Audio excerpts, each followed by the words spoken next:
Welcome to Ethics Bulletin. I am Dr. Samaram, Ethics Center, Vijayawada.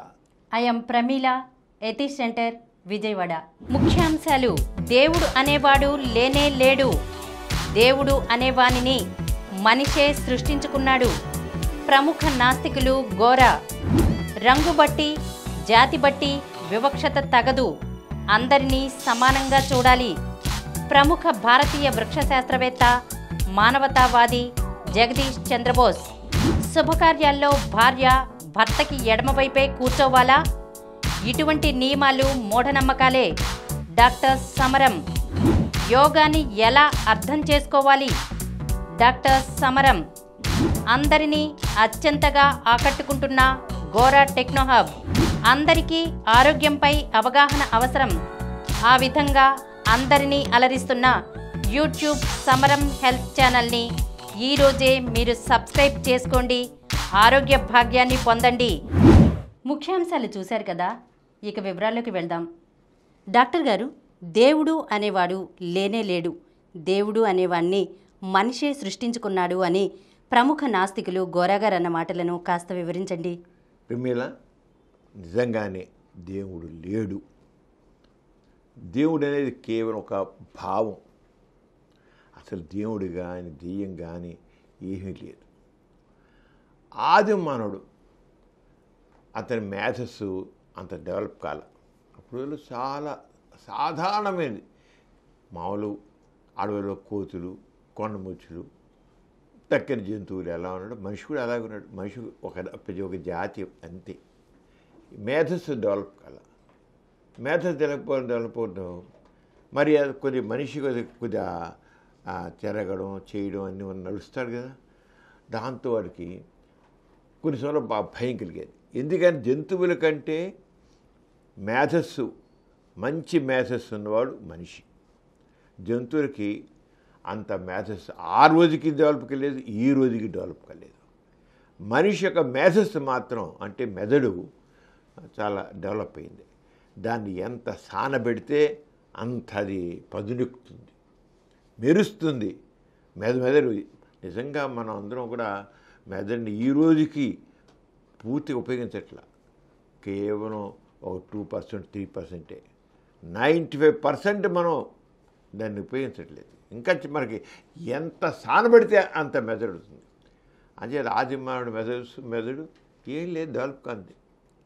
అంచేది వాడికి అప్పుడు పెద్ద తుఫాన్లు వచ్చేవి, భూకంపాలు వచ్చేవి, వరదలు వచ్చేవి, లేకపోతే సింహాల మీద పడేవి, ఈ క్రూర జంతువుల మీద పడేవి. అతను భయం పుట్టేది. ఏమిటి నేను వీటి తట్టుకోలేకపోతున్నాను, నేను ఆ జంతువుల కంటే కొద్ది బాగున్నాగా, నేను బాగా ఒక 2 కాళ్ళ మీద నడుస్తున్నాను, చక్కగా ఉన్నాను, ఏమిటిది ఎందుకు అని ఒక భయం, అజ్ఞానం. అవి ఏంటని తెలుసుకోవాలి. అజ్ఞానం. భూకంపాలు ఎందుకు వస్తాయో తెలియదు, వర్షాలు ఎందుకు వస్తాయో తెలియదు, పొగలు ఎందుకు ఏర్పడదో తెలియదు, రాత్రి ఎందుకు ఏర్పడదో తెలియదు. అజ్ఞానంలో ఉన్న వ్యక్తి జ్ఞానం కలిగించుకోలేదు. మొట్టమొదటి రోజుల్లో ఇంకా మనతో జ్ఞానం పెంచుకొస్తుంది, ఇప్పటికీ ఇంకా పెంచుకోవాలి. అలా జ్ఞానం పెరుగుతున్న బట్టి ఈరోజు మనం ఇన్ని అవకాశాలు, ఇప్పుడు మనం ఇంత అవకాశాలు పొందుతున్నాం అంటే మన జీవితం ఇంత హాయిగా, ఆనందంగా, సుఖదాయంగా ఉందంటే కారణం అంటే నిరంతరం యుగాలుగా మనం అలా మన మెదడుని, మన మేధస్సుని అలా దానికి సాధన చేస్తూ దాన్ని పెంచుకుంటూ వెళ్తున్న బట్టే ఈరోజు మనం ఎలా ఉన్నాం, ఇంకా ఉంటాం. ఇప్పుడు చూడు, ఆర్టిఫిషియల్ ఇంటెలిజెన్స్ వచ్చేసింది, ఇవన్నీ వచ్చాయి. ఎంత పూర్వకాండ ఉందా, ఎన్నో చేసాం. మనకి మన జీవితాన్ని ఎంతో సుఖప్రదం చేసేసుకున్నాం. ఇంత అదే కాదు, అది ఎక్కడి నుంచి వచ్చింది? మన మెదడు, మన ఆలోచన ధరగా. కానీ మరి ఆది మానవుడికి ఎదిగా ఇంత మెదడుకి పదును పెట్టలే కదా. 10 నిమిషాలు వచ్చేది కాదు, ఇంకా పెరుగుతూ ఉండాలి, టైం చాలా తీసుకుంటుంది. అప్పుడు అతని అజ్ఞానంలోంచి, భయంలోంచి ఏదో ఒక అతూతి శక్తి ఉంది, మన మించే శక్తి ఏదో ఉంది అని ఒక భావం కలిగింది. వర్షం కురిస్తే ఎవడో పైనుంచి బిందులతో నీళ్ళు పోస్తున్నాడు, గంగాళాలతో నీళ్ళు పోస్తున్నాడు అనుకున్నాడు. ఎవడో పోస్తున్నాడు నీళ్ళు, వాడు వరుణ దేవుడే పేరుకున్నాడు. ఇలాగే ఎండ వాన వస్తుంది, దానికి వేరే దేవుడు అనుకున్నాడు. అంచేత ప్రతిదానికి ఒక అతీశక్తి ఉంది, దాన్ని దేవుడు అని పేర్కొన్నాడు. అలాగే వ్యాధులు వస్తున్నాయి. వ్యాధులు వస్తుంటే ఆ వ్యాధుల్ని ఏజో తెలియదు వాడికి. మనిషితో పాటే వైరస్ ఉంది, బ్యాక్టీరియా ఉంది, అన్నీ ఉన్నాయి.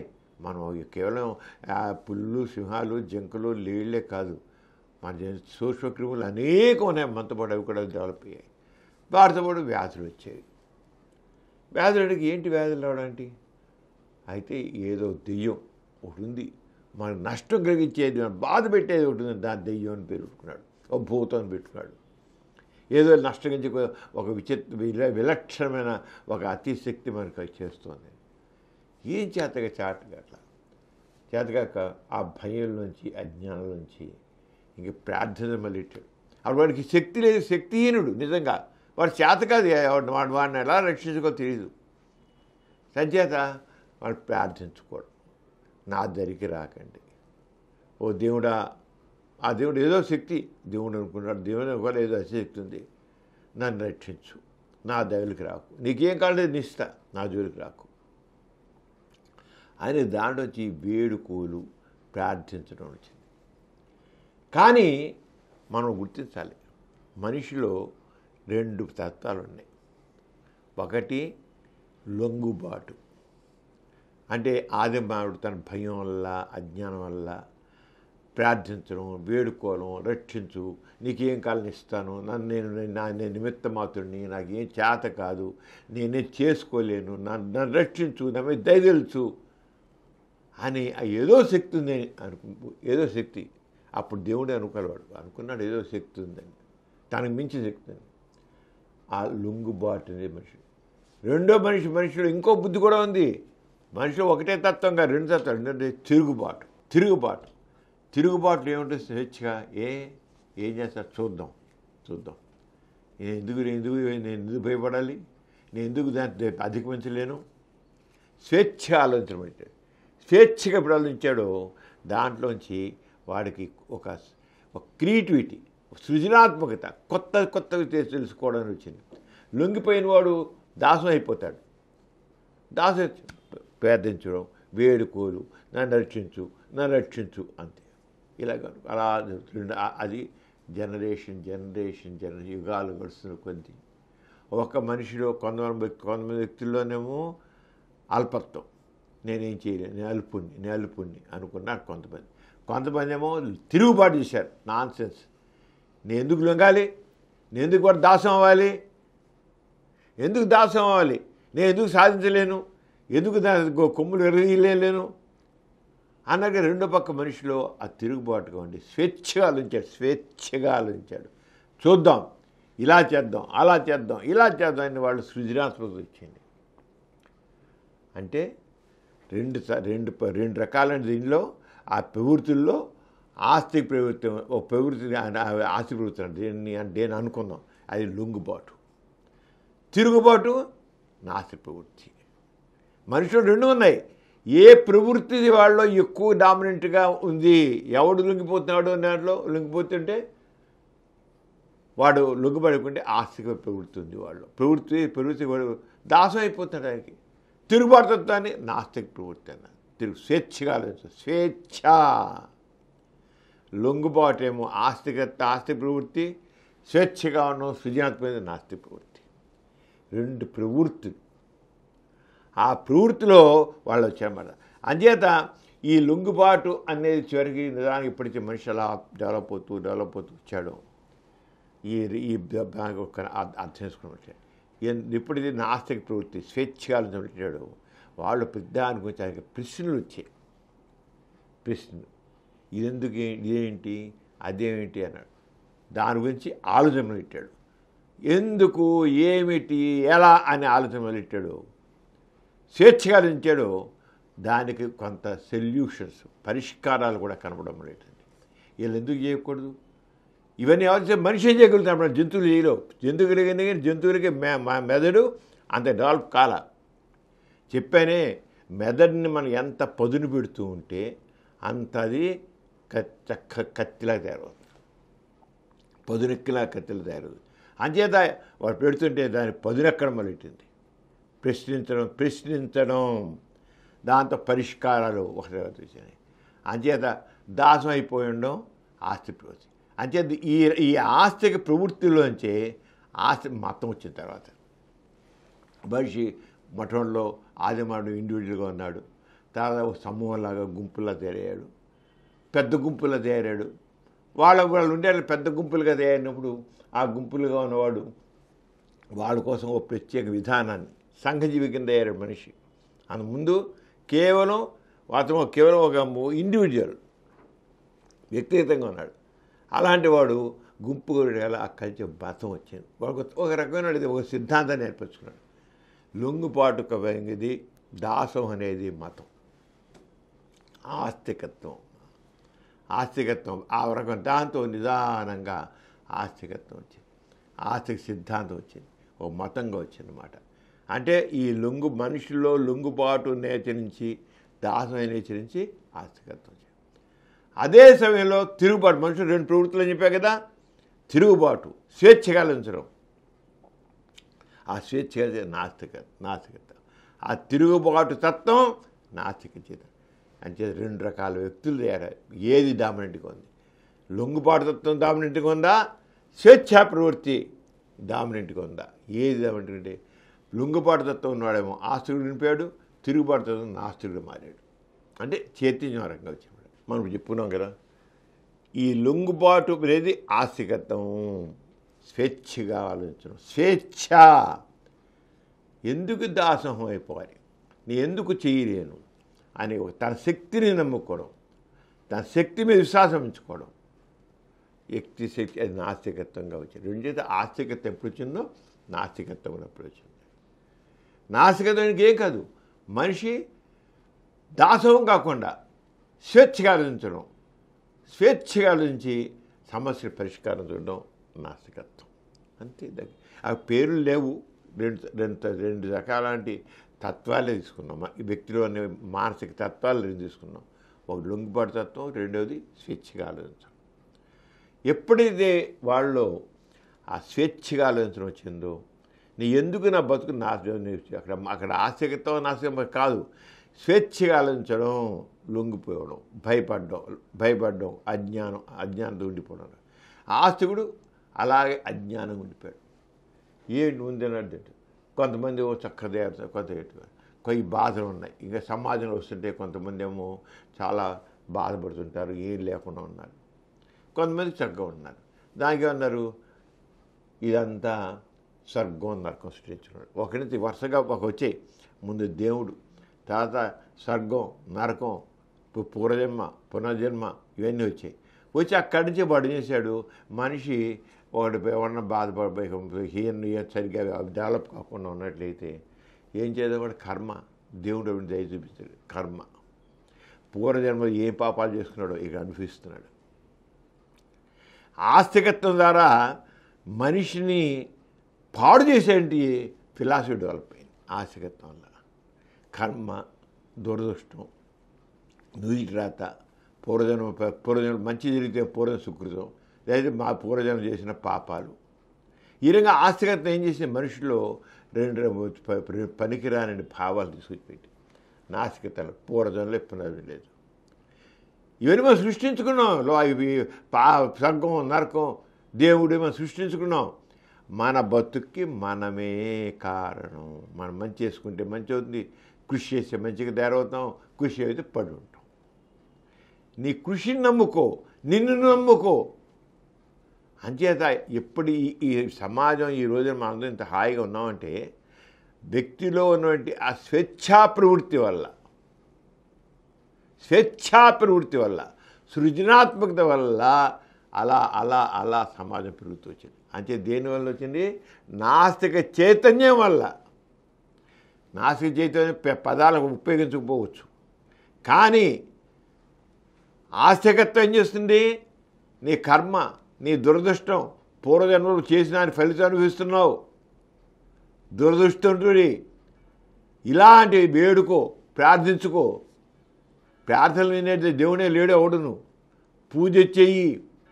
అంచేసే మనిషిలో స్వేచ్ఛని, సృజనాత్మకతని ఆస్తికత్వం అణిచివేసింది.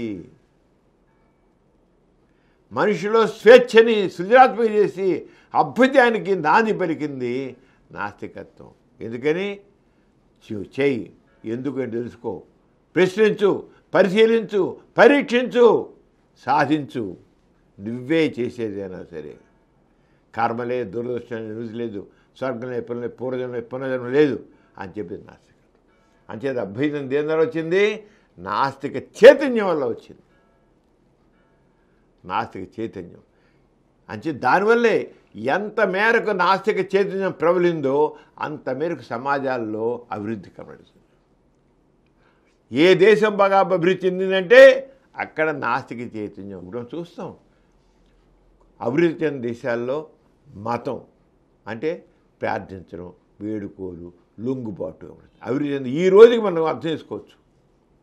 అభివృద్ధి చెందిన దేశాలు మత నమ్మికల్లో ఉండబట్టి అవి దారిద్ర్యంలో, దోపిడీలో, అసమానతల్లో ఉంది. ఎక్కడైతే నాస్తిక చైతన్యం వచ్చిందో, ఎక్కడైతే దైవ విశ్వాసం లేకుండా ఉందో అక్కడ అభ్యుదయం ఉంది, అభ్యుదయం ప్రోగ్రెస్ ఉంది. అంచేత అభ్యుదయానికి మారిన పేరు నాస్తికత్వం. నాస్తిక చైతన్యం అక్కడ నాస్తిక చైతన్యం పదం లేకపోవచ్చు, కానీ నాస్తిక చైతన్యం దేనికి పర్యాయపదం?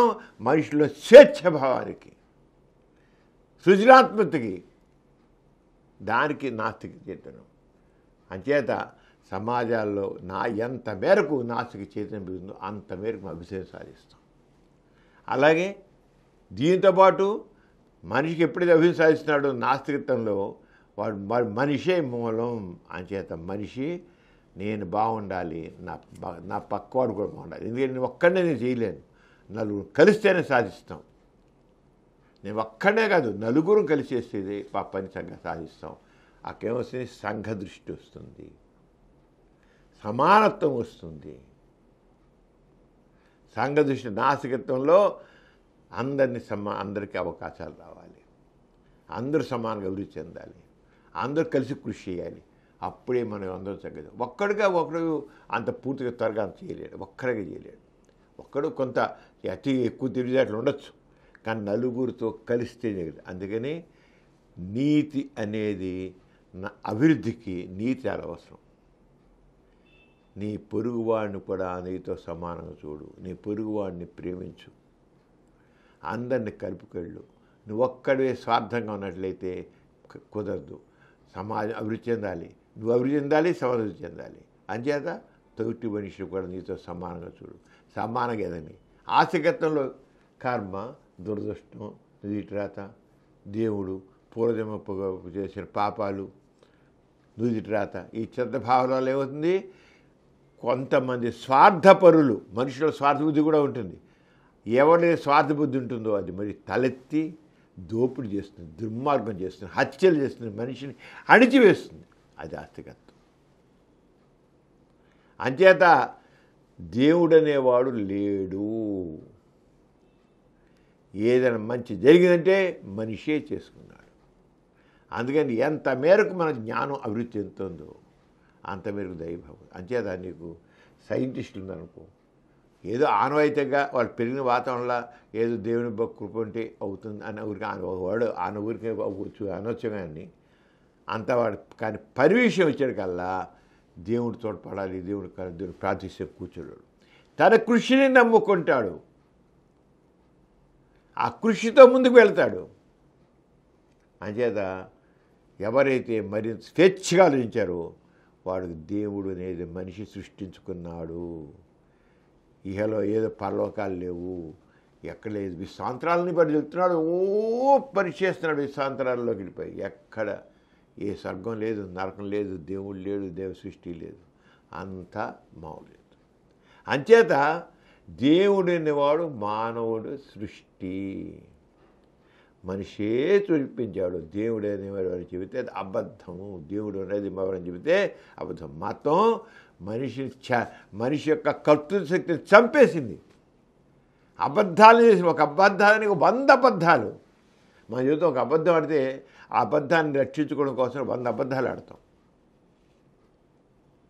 ఆ రంగా మతం ఏం చేసింది? ఒక అబద్ధం కోసం 100 అబద్ధాలు అనేది. దాంతో ఇన్ని తప్పులు వచ్చాయి. ఈ రోజున ఇన్ని తప్పులు జరుగుతున్నాయంటే, ఇన్ని తప్పులు, ఇన్ని అవకతవకలు ఉన్నాయంటే, ఇన్ని అసమాతులు ఉన్నాయంటే దానంతకీ మూలం మతం, ఆ దైవభావం. దేవుడు లేడు, దెయ్యం లేదు, స్వర్గం లేదు, నరకం లేదు, పాపం లేదు, పుణ్యం లేదు, పూర్వజంలో చేసిన లేదు, ఏం లేదు. మనిషి కృషి, మనిషి మనిషి మనిషి అనుకుంటే ఇది ఉండవు. అంచేత ఆ రంగా దేవుడు అనేవాడు లేడు అని ఆలోచించిన సరే, ఎందుకు వాడు ప్రశ్నించుకుంటే ఎందుకు ఇలా అవ్వాలి? అక్కడి నుంచి వచ్చింది ఈ ఆలోచనలోంచే సామ్యవాదం వచ్చింది, సోషలిజం వచ్చింది, నాస్తికత్వం బాగా ఇంకా బలపడింది, నాస్తికత్వం బలపడింది. అందరికీ సమాన అవకాశాలు, సామ్యవాదం. సమాజంలో అందరికీ సమాన అవకాశాలు, సమానమైన స్వేచ్ఛ, సమానంగా ఉండాలని చెప్పింది సోషలిజం. అంచేత మతం ఒక మౌఢ్యాన్ని పెంచితే మనుషుల్లో చైతన్యం తీసుకొచ్చి అభ్యుదయాన్ని కలిగించింది సామ్యవాదం, సోషలిజం, నాస్తికత్వం. అవే సమాజం తోడ్పడుతుంది, అవే సమాజంలో సమానత ఇస్తుంది, అవే సమాజంలో నూతత్వం ఇస్తుంది, అవే సమాజం ముందుకెళ్ళక తోడ్పడుతుంది. అంచేత దైవభావాన్ని ఎంత మేరకు వదిలిపెట్టి వ్యక్తి తన స్వేచ్ఛని గుర్తించి స్వేచ్ఛగా ఆలోచించి స్వేచ్ఛగా కృషి చేస్తాడో సృజనాత్మకత కొత్తవి వస్తాయి, కొత్త భావాలు కొత్తవి వస్తాయి. ఈరోజు సైన్స్ ఎంత అడ్వాన్స్ అయిపోయింది అన్ని రంగాల్లో. అది ఏదో రసాయనిక శాస్త్రం కాదు, పదార్థ శాస్త్రం కాదు, జీవశాస్త్రం కాదు, ఏది తీసుకో అన్నింటిలో అడ్వాన్స్ ఏంటంటే కేవలం నాస్తిక చైతన్యం వల్ల. ఎంత మేరకు మతం ప్రాధాన్యత ఉందో అంత మేరకు మనిషి అభివృద్ధి లేకుండా పడున్నాడు. ఎప్పుడైతే మతాన్ని వదిలేటి వ్యక్తి తన స్వేచ్ఛను గుర్తించి తన కృషిని నమ్ముకున్నాడో సమాజం ముందుకెళ్ళింది. ఈ సమాజం దేవుడా కాదు, మనిషి స్వేచ్ఛాలోచన. మనిషి స్వేచ్ఛగా ఆలోచించబట్టి, మనిషి కృషి చేయబట్టి, మనిషిలో సృజనాత్మక పెంపొందించుకోబట్టి, తన మేధస్సుకి పొదులు పెట్టబట్టి సమాజం ముందుకెళ్ళిన దేవుడి వల్ల కాదు. దేవుడు అన్నాడు లేదు. మనిషి అజ్ఞానాల నుంచి వచ్చిన భావం, భయం నుంచి వచ్చే భావం, దాంట్లో మతం పుట్టుకొచ్చింది, మతం అణిచివేసింది. అంచేత సమాజ అభివృద్ధికి మతం అవరోధం. బాగా అర్థం చేసుకోవాలి. సమాజ అభివృద్ధి మతం ఎంత మేరకు మతాన్ని పక్క చూశారో, ఎంత మేరకు దేవుని పక్క నెట్టేశారో అంత మేరకు సమాజం అభివృద్ధి చెందింది, అభివృద్ధి చెందుతోంది. మనం అభివృద్ధి చెందిన దేశాలు చూసినట్లయితే దేవుడు ఎక్కడున్నాడుగా లేడు. మనిషి కృషి, మనిషి స్వేచ్ఛతో అంటే నాస్తికత్వం అంటే స్వేచ్ఛ. మనిషి man is supreme, not God. దేవుడు కాదు, మనిషే ముఖ్యం. మనిషి man is supreme, free will, స్వేచ్ఛ. దాంతో సమాజం ఉంది. అంచేత దైవభావం అనేది సమాజానికి అవడం. మనిషిలో లొంగుబాటుతనం వల్ల దైవభావం వచ్చింది, మతం వచ్చింది. అవి అభ్యుదయానికి అడ్డుపడ్డాయి. నాసిక చైతన్యంతో సమాజం ముందుకెళ్ళింది. అంచేత ఎప్పుడైతే ఈ నాసిక వచ్చిందో రాజులు ఉండేవారు. ముందు మతం మనుషుల మతాధిపత్యం ఉండేది. రాజులు వచ్చారు. ఈ రాజులు వచ్చారు కదా, మన ఎంతో ఇబ్బందులు వచ్చాయి. క్రీస్తు కోసం దేవుడు అది ఒప్పునాడు చెప్పుకోవచ్చు. కానీ క్రీస్తు చేశాడు, ఆనాడు తిరుగుబాటు చేశాడు. తిరుగుబాటుతనం నాస్తిక చైతన్యం. అప్పుడున్న రాజుల మీద తిరుగుబాటు చేసి నువ్వు అణిగి ఉండవద్దు, తిరుగుబాటు చెయ్యి, మనుషుల కోసం పనిచేయి, తోటివాడి గురించి పనిచేయి అని క్రీస్తు బోధన చేశాడు. అయితే వాళ్ళకి దేవుణ్ణి కుట్టిపరేయలేదు. వాళ్ళు కుట్టిపరి ఇంకా చాలా బాగుండేది. తర్వాత మహమ్మద్ వచ్చాడు, అతను అలాగే అప్పుడు రాజుల మీద తిరుగుబాటు చేశాడు. స్వేచ్ఛ తిరుగుబాటు దేనికి చేయనో నాస్తికత్వం, నాస్తిక చైతన్యం, పరుండం అనేది ఆశితం. అంటే అప్పుడు గాంధీ వచ్చాడు. గాంధీ ఏం చేశాడు? బ్రిటిష్ వాళ్ళు పాలిస్తారు, వాళ్ళవరే మనం పాలించడానికి, మనందు పడి ఉండాలి బానిసలాగా. గాంధీ పోరాటం మొదలెట్టేందుకు భారతదేశంలో బ్రిటిష్ వాళ్ళకి వాళ్ళు పాలకులు, మనం వాళ్ళు బానిసలుగా పడి ఉన్నాం అనేది గాంధీ చేశాడు. మనం పాలించుకోవాలి. వాడేవాడు పాలించడానికి తెల్లవాడు. అక్కడ చైతన్యం సృష్టించాడు. అంటే ఇవన్నీ నాస్తిక చైతన్యం. క్రీస్తు, మహమ్మద్, గాంధీ, బుద్ధుడు వీళ్ళందరూ కూడా ఏం చేశారు? ప్రజల్లో వాళ్ళ స్వేచ్ఛగా ఆలోచించే తత్వాన్ని పెంచారు. తిరుగుబాటు తత్వాన్ని కొట్టి తీసుకొచ్చారు. స్వేచ్ఛ, మనిషికి విలువ తెచ్చిపెట్టారు. లొంగుబాటు కాదు, అసమానత మీద, బానిస ప్రవృత్తి మీద, బానిస పాలన మీద తిరుగుబాటు చెయ్యి అన్నారు. గాంధీ కూడా చెప్పాడు, అందరూ చెప్పారు. అక్కడ చార్వాకుడు కావచ్చు, బుద్ధుడు కావచ్చు, ఇంకోటి కావచ్చు. ఈరోజు గోడ వరకు కూడా మనిషిలో ఉన్న ఆ చైతన్యాన్ని అలా పెంచారు. అణిగి ఉండవలసిన లేదు. నువ్వు అణిగి ఉంటే ఇలాగే ఉంటుంది వ్యవస్థ. తిరుగుబాటు తత్వం, మనిషికి విలువ. Man is supreme. అందుకే గోరగారు చేశారు, జై ఇన్సాన్ అన్నారు. మనిషికే విలువ ఇయ్యి. జై శ్రీరాము, జై ఇది ఏది అని అంటారు. జై బాబా, ఆ బాగా వాళ్ళే చేస్తారు. మనిషి దాసం అనేది చేస్తాయి. ఒకరి దాసం. జై ఇన్సాన్, మ్యాన్ ఈజ్ సుప్రీం. మనిషికి ఏ మనిషి అయితే ఈ సమాజాన్ని పైకి తీసుకెళ్తాడో, ఏ శక్తి అయితే ఈ సమాజానికి ఉపయోగపడుతుందో, ఏ శక్తి అయితే అభివృద్ధికి తోడ్పడుతుందో మనిషిలో స్వేచ్ఛ పడుతుంది. జై ఇన్సాన్ అంటే స్వేచ్ఛ గల మానవుడికి, మానవత్వం కలిగిన మనిషికి, స్వేచ్ఛా ప్రవృత్తి గల మానవుడికి, మరికి సమాజానికి తోడ్పడే మనిషికి జై కొట్టు. అది జై ఇన్సాన్ అంటే. గోరా గారిని జై ఇన్సాన్ ఇచ్చారంటే మ్యాన్ ఈజ్ సుప్రీం. ఎవరు కొడతాం పేదవాడు అంచేది. ఆ రకంగా మనిషికి దేవుడు లేడు. మనం జరిగిన మార్పుని, సమాజ అభివృద్ధిని మనం గతం నుంచి అలా ఆలోచిస్తూ వస్తుంటే మన మేధస్సు పెడితే దేవుడు అబద్ధం అని తేలిపోతుంది. దేవుని నమ్ముకున్నంతకాలం మనిషి ఆది మనిషిలాగానే ఉండిపోయాడు. వాడు జంతువులాగానే ఉండిపోయాడు. ఎప్పుడైతే తన మేధస్సు పదులు పెట్టాడో, ఎవడైతే తిరుగుబాటు వచ్చిందో, ఎవడైతే స్వేచ్ఛ వచ్చిందో, ఎవడైతే సృజనాత్మక ఆలోచించాడో వాడి వల్లే సమాజం అభివృద్ధి చెందింది, మనుషులు సుఖవంతమయ్యారు. లొంగుబాటు వల్ల అవ్వలేదు. తిరుగుబాటు తత్వం, స్వేచ్ఛగా ఉండడం, స్వేచ్ఛాలోచన, సృజనాత్మకత, అది నాస్తికత్వం. దాని పేరు నాస్తికత్వం పెట్టకు. కానీ నాస్తికత్వం అంటే పర్యాపదం ఏమిటంటే పర్యాపదాలు స్వేచ్ఛ, సమానత్వం, వ్యక్తి కృషికి విలువ, man is supreme, no slave mind, that is atheism. అప్పుడే సమాజం ఇంకా ముందుకు వెళుతోంది. కారణం ఏంటి? You have given importance for human being. మనిషికి విలువ, దేవుడికి కాదు.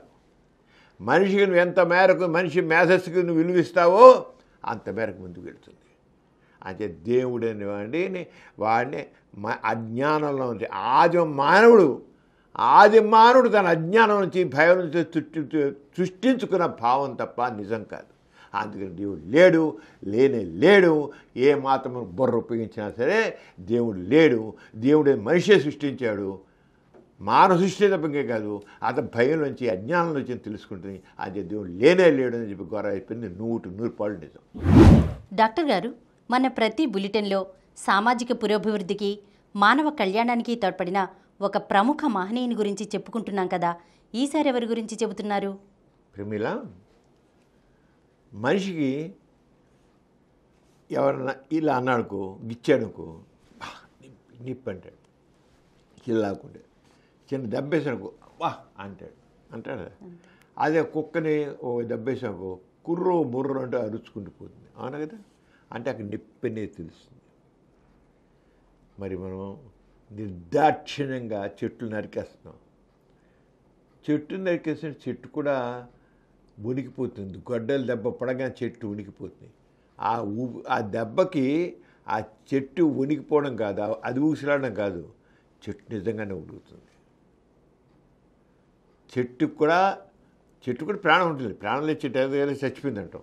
ఎండిపోయిన అంటాం కదా. చెట్టు ఎండిపోయింది అంటాం. అది పచ్చగా ఉంటేనే అది బతుకుందంటే చచ్చిపోయింది. చెట్టు కూడా బతుకున్న చెట్టు, మంచి చెట్టు, దానికి ఒక దెబ్బ తగిలితే అది కూడా లోపల మొత్తం షేప్ పెద్ద పరిశోధన చేసి సైంటిఫిక్గా చేస్తే అది కూడా దెబ్బకి విలవిల్లాడుతుంది. ఎవరు చెప్పారు విషయాన్ని? మన భారతీయ శాస్త్రజ్ఞుడు, వృక్ష శాస్త్రజ్ఞుడు జగదీష్ చంద్ర బోస్ మొట్టమొదట సైంటిఫిక్గా ప్రూవ్ చేసి చూపించాడు. చెట్టు కూడా దెబ్బ తగిలితే ఆ దెబ్బకి ఉడికిపోతుంది, దాని చెట్టు యొక్క దీంట్లో ఆ స్పందన కనబడుతుంది. దాంట్లో కూడా తేడా ఉంది. ఇప్పుడు దానిలో కూడా ఒక రకమైన మన న్యూరలాజికల్ సిస్టమ్ అని మనకున్న నాడీ మండలంగా లేదు, గుండె లేదు, ఊపిరితిత్తులు లేవు. కానీ దానిలో కూడా ఉండే ప్రవహించే జైలం ఫ్లోయం అనే ద్రవాలు, దాంట్లో కూడా ఉండే ఎంజైమ్స్, హార్మోన్స్, అవి కూడా దాంట్లో చెట్లు కూడా ఉంటాయి. అవి కూడా స్పందనకి ప్రతిస్పందన చూపిస్తాయి. ప్రతిస్పందన కూడా చూపిస్తాయి. అది సైంటిఫిక్గా ప్రూవ్ చేశాడు జగదీష్. ఆయన గురించి మనం వాళ్ళు తెలుసుకుందాం. చెట్లు కూడా ఏడుస్తాయా అంటే ఏడవ కానీ, ఎందుకంటే దానికి ఏడడానికి ఏం లేదు కనుక. కానీ ఆ వాటిలో కూడా దెబ్బకి మన ఎండాకాలం చూస్తాం, ఎండలు బాగా చెట్లన్నీ వెళ్ళిపోతాయి, జీవం కనబడదు మనకి. దానికి ఎందుకు ఎండ ఉంటే ఏంటి, వర్షం ఉంటే ఏంటి, ఏదైతే ఏంటి. కానీ వర్షాకాలం చెట్లు చిగురుస్తాయి, చలికాలం వచ్చే చక్క పుదిపోతాయి. అంటే వాటి కూడా కంఫర్ట్, మనిషికి వెళ్తే కంఫర్ట్ ఉందో చెట్లు కూడా కంఫర్ట్ తెలుసు. అనగా వృక్షశాస్త్రం మీద పరిశోధన చేయడమే కాక మనిషిలో కూడా చైతన్యం కావాలి. ఎక్కడ ఎవరు తక్కువ కాదు, అందరూ సమానమే. ఓ తెల్లవాడు ఎక్కువ, నల్లవాడు తక్కువ. ఆయనకి తెల్లవాళ్ళ పాలనలో ఒక ప్రొఫెసర్షిప్ వచ్చింది. ఆయన ప్రొఫెసర్గా పనిచేశారు. చేస్తే తెల్లవాడి కంటే తక్కువ జీతం లేదు. 300 400 జీతం ఇస్తే నాకు జీతం నేను తెల్లవాడిని కాదు కనుక, నల్లవాడిని కనుక నాకు అంత తక్కువ జీతం ఇస్తావు కనుక నాకు నీ జీతం వద్దు, పని చేస్తాను పొమ్మని పుచ్చుకోలే. ఏం తక్కువ? నేను నా జ్ఞానంలో, నా శక్తి సామర్థ్యాల్లో నేను నీకేం తక్కువ కాదు. ఎందుకు నేను తక్కువ చూడాలి అన్నాడు. ఆ రంగాన్ని ఒక్క గొప్ప సమతావాది, మానవతావాది జగదీష్ చంద్ర బోస్. ఆయన గురించి మనం తెలుసుకున్నాం. మన దేశంలో ఆధునిక కాలంలో ఉద్భవించిన గొప్ప శాస్త్రవేత్తలలో జగదీష్ చంద్ర బోస్ ఒకరు. నిస్వార్థంగా శాస్త్రీయ పరిశోధన జీవిత లక్ష్యంగా, దేశభక్తితో, ఆత్మగౌరవంతో తన పరిశోధనల ద్వారా ఉన్నత స్థానం పొందిన గొప్ప సైంటిస్టు జగదీష్ చంద్ర బోస్. ఆత్మగౌరవంతో ఇందా చెప్పుకునే జీతం గురించి, అలా దేశభక్తి బాగా ఉంది ఆయనలో. జేసీ బోస్గా జగదీష్ చంద్ర బోస్ని జేసీ బోస్, ఆయన జేసీ బోస్గా, జగదీష్ చంద్ర బోస్ అంటే కొంతమందికి అర్థంగా తెలియపోవచ్చు. జేసీ బోస్ అంటే అర్థం. జేసీ బోస్గా ప్రఖ్యాతి చెందిన ఆయన 1858 నవంబర్ 30న ఇప్పుడు బంగ్లాదేశ్లో ఉన్నటువంటి భాగంగా ఉన్నటువంటి ఢాకా జిల్లాలోని బిక్రంపూర్ గ్రామంలో జన్మించారు. బంగ్లాదేశ్లో ఢాకా ఉంది కదా, బిక్రంపూర్లో ఉన్నారు. తండ్రి డిప్యూటీ మేజిస్ట్రేట్గా ఉండేవారు. చిన్నతనం నుండి చెట్లను అత్యంత ప్రేమతో పరిశీలించిన జోష్ కలకత్తాలో సెయింట్ జేవియర్ స్కూల్లో, కాలేజీలో చదువుకుని తన ప్రొఫెసర్ ప్రోత్సాహంతో వృక్షశాస్త్రం నుండి ఫిజిక్స్ మారాడు. ముందు వృక్షశాస్త్రం తీసుకున్నాడు తంగిటి, కానీ ఎందుకు మళ్ళీ ఫిజిక్స్లో మారాడు. అనంతరం ఇంగ్లాండ్ వెళ్ళి మెడికల్ కాలేజీలో చేరాడు. ముందు వృక్షశాస్త్రం, తర్వాత ఫిజిక్స్ చేరి మరి మెడిసిన్ వస్తుంది కనుక మెడిసిన్లో జాయిన్ అయ్యాడు. ఇంగ్లాండ్ వెళ్ళి మెడిసిన్లో జాయిన్ అయ్యాడు. కానీ ఆ మెడిసిన్ చదువులో ఆరోగ్యం దెబ్బతింది. మరి మెడిసిన్ కొంచెం చాలా ఎక్కువ కష్టపడాలి. అంచేత తన ఆరోగ్యానికి వైద్య విద్య అనుకూలంగా కాకపోవడంతో కేంబ్రిడ్జ్ యూనివర్సిటీలోని క్రైస్ట్ చర్చ్ కాలేజీలో ఫిజిక్స్, బాటనీ, కెమిస్ట్రీలో అత్యున్నత శ్రేణిలో ఉత్తీర్ణుడయ్యాడు. 1842లో కలకత్తా తిరిగి రాగానే ప్రెసిడెన్సీ కాలేజీలో ఫిజిక్స్ ప్రొఫెసర్గా నియమితులయ్యారు. ఆ రోజుల్లో తెల్లవాళ్ళకి భారతీయులకి ప్రొఫెసర్ చెప్పగానే జీతం తేడా ఉండేది. జీతం ఇవ్వడంలో వివక్ష చూపి భారతీయులకు అన్ని అర్హతలున్న బ్రిటిష్ వారి కంటే భారతీయులకు 3వ వంతుకి జీతం ఇచ్చేవారు. చూడు ఎంత ఇప్పటికీ కూలి పని చేసేవాళ్ళు మగవాళ్ళు ఎక్కువ జీతం, ఆడవాళ్ళు తక్కువ పని ఇస్తారు. మగవాడికి 1000 రూపాయలు ఇస్తే ఆడదానికి 400 రూపాయలు ఇస్తారు. ఇద్దరు ఉండడానికి కష్టపడతారు.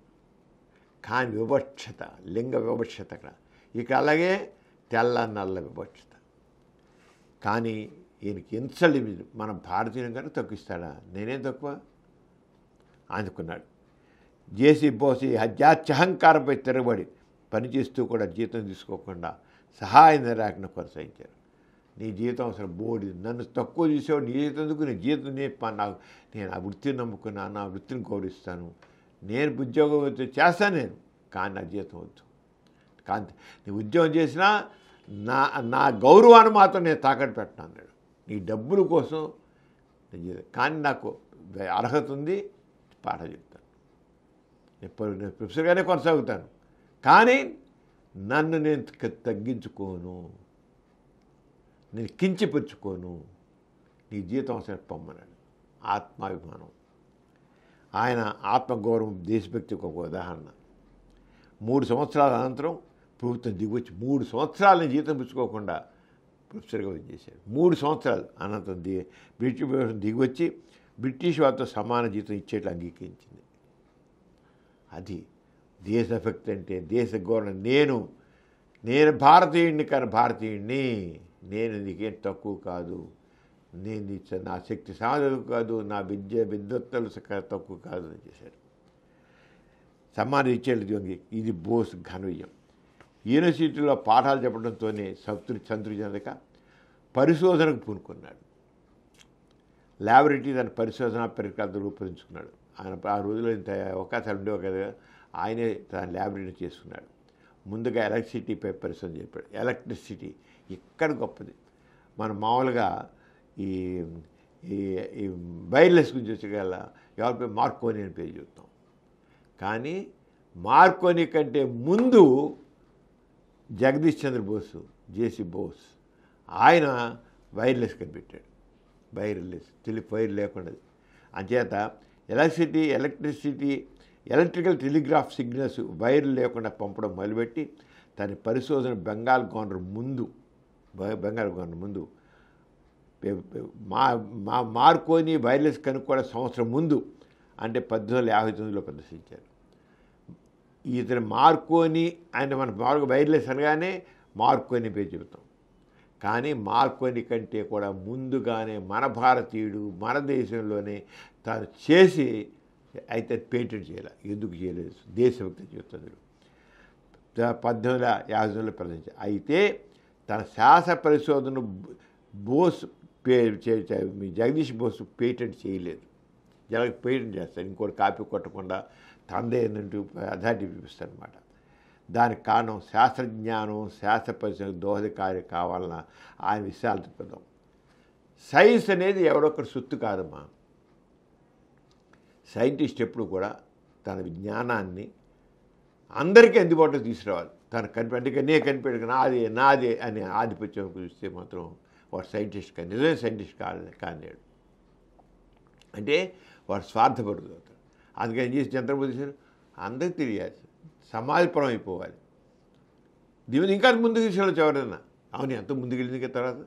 అంచేత ఆయన వేసిన పీఠం చేయదు. దానికి కారణం శాస్త్రజ్ఞానం, శాస్త్ర పరిశోధనకు దోహదకారి కావాలన్న ఆయన విశాల దృక్పథం. అంచేతనే తన పరిశోధనలు వేటిని పేటెంట్ చేయలేదు. ఆయన చాలాసేపు దేన్ని పేటెంట్ చేయలేదు. 1996లో మార్కోని వైర్లెస్కి పేటెంట్ పొంది పొందాడు, పేటెంట్ చేశాడు. పొందిన తర్వాత నోబెల్ బహుమతి కూడా పొందాడు. జగదీష్ ముద్రకి కావాల్సిందే యాక్చువల్ చెప్పాలంటే నోబెల్ ప్రైజ్. కానీ ఆయన పేటెంట్ చేయలేదు కనుక దానికి అర్హత లేకుండా పోయింది. మార్కోని పేటెంట్ చేశాం కానీ నోబెల్ ప్రైజ్ వచ్చింది మార్కోనికి. బోస్ మార్కోని ఇద్దరు విడివిడిగా పరిశీలన చేశారు. ఆయన చేసి ఆయనకు తెలియదు, ఈయన చేసిన ఆయనకు తెలియదు. ఎలక్ట్రిసిటీ మానవులు జంతువుల్లో నుండి ప్రవహించినప్పుడు షాక్ కొట్టినట్లే ప్రాణం లేని ఖనిజాల్లో ప్రవహించిన వాటి షాక్ వస్తుందని గుర్తించాడు. ఇప్పుడు మామూలుగా మనకి ఎలక్ట్రిక్ షాక్ ఇచ్చాంకో ఇలా షేక్ అవుతాయి కండరాలు, కొద్ది చిన్న చిన్న షాకులు ఇస్తే ఉంటుంది కదా, అది మనకు జీవం ఉంది కనుక ఉనికింది అంటున్నాం. జీవం లేనిటువంటి పదార్థాలు కూడా కరెంటు పెడితే అవి ఉణుకుతాయి. జీవం లేని పదార్థంలో కూడా ఉణుకు వస్తుంది, షేకింగ్ వస్తుంది అని చెప్పాడు. దానికి ఎలక్ట్రిసిటీ మానవులు జంతువుల్లో నుండి ప్రవహించినప్పుడు షాక్ కొట్టినట్లే ప్రాణం లేని ఖనిజాల్లో ప్రవహించిన వాటికి షాక్ వస్తుందని గుర్తించాడు. జింకులో నుండి కరెంటు పంపి ఆ విషయం నిరూపించాడు. జింకులో పంపించి తాను కనుగొన్న గ్రాఫ్ రాడార్ కనుగొనడానికి దోహదకారైంది. రాడార్ ఆయన ఏదైతే జడ పదార్థాల్లో కూడా షాక్ వల్ల కదలిక వస్తుంది, షేక్ అవుతుందని చెప్పి దానికి అది చూపినది రాడార్ కనుక్కోవడానికి చూడు. ఎక్కడ ఏ పరిశోధన ఎక్కడ ఆయన పేటెంట్ చేయలేదు కనుక ఇంకా ముందుకు ఆయన గొప్ప విశేషం ఎక్కడంటే సైన్స్ ఎవరికి సొత్తు కాదు. నువ్వు కనుక్కుందా సమాజం పెట్టు, దాన్ని ఇంకా ముందుకు పోయి తీసుకెళ్తాడు వాడన. ఇప్పుడు సైన్స్ ఇప్పుడు నిరంతరం అభివృద్ధి చెందుతూనే ఉంటుంది. అంచేత ఆయన చేసింది పరిశోధన రాడార్ కనుక్కోవడానికి ఉపయోగపడింది. బోస్ తన పరిశోధనలు ఇంగ్లాండ్లో రాయల్ సొసైటీ మీద ప్రదర్శించాడు. ఒక పక్క టీచింగ్ చేస్తూ మరోపక్క ఎంత విలువైన రీసెర్చ్ చేసిన బోస్ను ఇంగ్లాండ్లో సైంటిస్టులు ఎంతగానో కొనియాడారు. ఫిజిక్స్లో తాను సాధించిన విజయాలను బాటనీలో చెట్లపై ప్రయోగించారని చూశాడు. ఫిజిక్స్లో చూసిన జల పదార్థంలో కూడా కదలిక వస్తుంది షాక్ వల్ల అని చూసి ఆయన చెట్ల మీద ప్రయోగం చేశాడు. అదే ప్రిన్సిపల్ తీసుకొచ్చి చెట్ల మీద చూపించాడు. చెట్ల యొక్క ప్రతిస్పందన కూడా ఎలా ఉంటుందో నిరూపించాడు. చెట్లు కూడా షాక్ ఇస్తే దాంట్లో కూడా వస్తుందని. చెట్లకు విషం ఎక్కిస్తే వెంటనే మార్పు చనిపోతాయి. నువ్వు విషం తీసుకెళ్ళి చెట్లు పోసి మనం ఎరువులు ఎక్కువ ఇస్తే చెట్లు చచ్చిపోతాయి. విషమే కదా ఇది, ఎరువులు విషయమే. మనం కొద్దిపాటు కొంటే చెట్లు మాకు క్రిములు వస్తున్నాయి, కొద్దిపాటు క్రిములు తెచ్చి చెట్లు కాయలు కాస్తున్నాయి. ఆ విషయం ఎక్కువ చెట్టేది వస్తుంది, ఆ క్రిములు చివరి చెట్టేది వస్తుంది. అది విషయం ఎక్కిసే బాటనీలో అతని పరిశోధన ప్రపంచ దృష్టిని ఆకట్టుకున్నాయి. ఆయన పరిశోధనలో కొన్ని ముఖ్యాంశాలను పరిశీలిద్దాం. ఏంటి అనేది, చెట్టును ఒక చోట మనం కొట్టినట్లయితే ఆయన చేసినారు, ఆ షాక్లో చెట్లు అన్ని భాగాలకు వ్యాపించి ఆ చెట్టు ఆ షాక్ వలన అలసిపోయి బొంగుతుంది. షాక్ ఇస్తే ఆ దాంట్లో షేకింగ్ వచ్చి అలసిపోయి అది బొంగిపోతుంది, వాలిపోతుంది. ఏమడు గమనించు ఆయన చేసినది ఇదంతా. ఆయన పైన ఒక ముఖ్యమైన చెట్టును ఒక చోట మనం కొట్టినట్టయితే ఆ షాక్ చెట్టులో అన్ని భాగాలు వ్యాపించి ఆ చెట్టు ఆ షాక్ వలన అలిసిపోయి ఉంగుతుంది. చెట్టు అన్నీ తినగా ఎదగవు. ఇక చూడు మన లతలు ఉంటాయి, అబ్బా బలి మెరికి తిరిగిందే సరజాది తీగ, ఇలాగే మళ్ళీ తీగుంటే బలి తిరిగిందే అనుకుంటాం. దానికి పెట్టడానికి చెట్టు అన్నీ తినగా ఎదగవు. చెట్లు మెల్లి తిరుగుతూ వంకరగా పెరుగుతాయి. ఎందుకంటే చెట్లలో పాజిటివ్ నెగిటివ్ రెండు ఉంటాయి. పాజిటివ్ ఎనర్జీ మన పాజిటివ్ ఎనర్జీ రెండు అంటాం సాధారణంగా పుస్తకంలో పాజిటివ్ నెగిటివ్ రెండు ఉంటాయి. దీనిలో ఒకటి చెట్టును పైకి నెట్టుతూ ఉంటే పాజిటివ్ ఎనర్జీ చెట్టు పైకి నెట్టుతూ ఉంటే, మరొకటి వెనక్కి లాగుతూ ఉంటుంది. ఆయన చూపించాడు ఎంత శాస్త్రం. చెట్టులో ఉండే పాజిటివ్ నెగిటివ్ ఎనర్జీ చెట్టుని పైకి ఎగిరేస్తే నెగిటివ్ ఎనర్జీ కిందకి లాగుతుంటుంది చెట్లో ఉండేది. ఈ సంఘటన వలన చెట్లు ఎదుగుదలలో వంకర టింకర్లు వస్తాయి. అందువల్ల చెట్టు ఎదుగుదలలో కానీ లేకపోతే ఒక తీగ వంకర టింకర్లు కానీ అంతా కూడా వాటి పాజిటివ్ నెగిటివ్ ఎనర్జీస్ సైంటిఫిక్గా ప్రూవ్ చేశాడు. అదే సైంటిస్ట్కి మామూలు మనిషికి ప్రతివాడు అలా ఆలోచించగలడు. కానీ మనం ఏం చేస్తాం, మనం తక్కువ అనుకుంటాం. కానీ మ్యాన్ ఈజ్ సుప్రీం. మనిషి ఏదైనా కనుక్కోగలడు, ఏదైనా చేయగలడు. మనం మేధస్సు పెంచుకోగలం. ఆది మానవుడికి నేటి మానవుడికి తేడా ఏంటంటే మనం మేధస్సును ఉపయోగించుకుంటున్నాం. ఉపయోగించాలి. ఉపయోగించుకోకపోవడం, మేధస్సు ఉపయోగించకపోవడం ఆస్తిక ధోరణి, మేధస్సును ఉపయోగించడం నాస్తిక చైతన్యం. మనం అన్వయించుకోవాలి వీటికి. పద్మం సూర్యుని ప్రేమిస్తుందని మామూలుగా అంటారు. పద్మం నాకు తెలుసు కదా, పద్మం సూర్యుని ప్రేమిస్తుందని అండ్ కలవ. అందుకు సూర్యునితో పాటు వికసించి సూర్యాస్తమయం తర్వాత దాని రేకులు ముడుచుకుంటాయని సాధారణంగా అనుకుంటారు. సూర్యోదయంలో విచ్చుకుంటుంది, సూర్యాస్తమయంలో అలా ముడుచుకుపోతుంది. విచ్చుకోవడం, ముడుచుకోవడం, తర్వాత దాని రేకులు ముడుచుకుంటాయని సాధారణంగా అనుకుంటారు. కానీ పద్మం వికసించడానికి, సాయంకాలం ముడుచుకోవడానికి కారణం శీతోస్థితిలో మార్పు అని బోస్ తన పరిశ్రమల ద్వారా వివరించారు. ఎండ ఎక్కువగా ఉంటే విచ్చుకుంటుంది, ఎండ పెరిగిపోయాక ముడిచిపోతుంది. ఉష్ణోగ్రత పెరగగానే పద్మం రేకులు వికసించి టెంపరేచర్ తగ్గగానే రేకులు ముడుచుకుంటాయని బోస్ వివరించారు. పొద్దుతిరుగుడు పువ్వు విషయంలో కూడా ఇదే నిజం. పొద్దుతిరుగుడు ఆ ఎండకలా ఎత్తి సూర్యుడు ముందు ఇలాంటి సూర్యుడు ఉంటే అలా అలా అలా వచ్చి పడవైపు పొద్దుతిరుగుడు పువ్వు. పొద్దు ఉదయం, మధ్యాహ్నం, సాయంత్రం. ఉదయం పూట ఇటు ఉంటుంది, సాయంత్రం మధ్యాహ్నం ఇలా అవుతుంది, తర్వాత ఇలా అవుతుంది. పొద్దుతిరుగుడు పువ్వు విషయంలో కూడా ఇలాగే ఉంటుంది, దిక్కులు మారుతుంది. దీన్నే బోసు వెలుతురు కొరకు పువ్వు ఆరాటంగా వివరించాడు. వెలుతురు కొరకు చెట్ల కదలికల్లో కూడా రోజులో తేడా వస్తుంది అని బోసు నిరూపించాడు. ప్రాతకాలం నుండి 3 గంటల దాకా ఒక రకంగాను, మధ్యాహ్నం 3 గంటల నుంచి మన్నాడు దాకా మరో విధంగా చెట్లు ప్రవర్తిస్తాయి. అంటే వేడి, చల్లదనం అని ఎండ. దీనివల్ల తన పరిశోధనా ఫలితాలను యూరోప్, అమెరికాలో వివిధ ప్రాంతాల్లో బోస్ ప్రదర్శించినప్పుడు సైంటిస్టులు ఎంతో శ్రద్ధగా చూసి అభినందించారు. ఏమాత్రం ల్యాబొరేటరీ సదుపాయాలు, ఎక్విప్మెంట్ లేని మన దేశంలో బోస్ అటు పరిశోధనలు జరపడం అందరికీ సంభ్రమాశ్చర్యాలు కలిగించింది.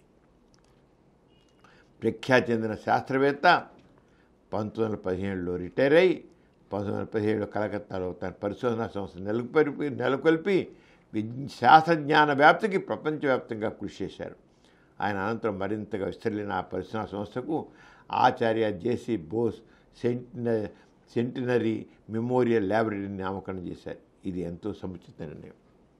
బహుముఖ ప్రజ్ఞాశాలి అయిన జేసీ బోస్ సాహిత్య రంగంలో కూడా ఖ్యాతి చెంది రవీంద్రనాథ్ ఠాగూర్కు సన్నిహితుడయ్యాడు. ఆయన సాహిత్యంలో కూడా ఇది ఉంది. ఎంత ఖ్యాతి వచ్చినా ధనం, అధికారం, పదవి ఆశించకుండా నిస్వార్థంగా సైన్స్ పరిశోధనకు, మానవ కళ్యాణానికి జీవితం అర్పించిన జగదీష్ చంద్ర బోస్ తన 90 జన్మదిన కనుజూపులో ఉండగా 1937 నవంబర్ 23న మరణించారు. జగదీష్ చంద్ర బోస్ కర్తవ్య దీక్ష, దేశభక్తి, ఆత్మవిశ్వాసం అందరికీ ఆదర్శం. ఈ రకంగా సైంటిస్ట్ వాడు ఎప్పుడైతే ఒక మానవతా దృక్పథం ఉంటాడో, ఆదర్శత కలిగి ఉంటాడో, వాడు ఆ సైంటిస్ట్ అనేవాడు సమాజానికి ముందుకు తీసుకెళ్తాడు. సమాజాన్ని, మనుషులు కూడా చైతన్యపరుస్తారు. అది సైంటిస్ట్ కావాల్సిన లక్షణం. అలాగే జగదీష్ చంద్ర బోస్ మన భారతదేశానికి గర్వకారణం. ఎథీస్ట్ బులెటిన్లో చిన్న విరామం.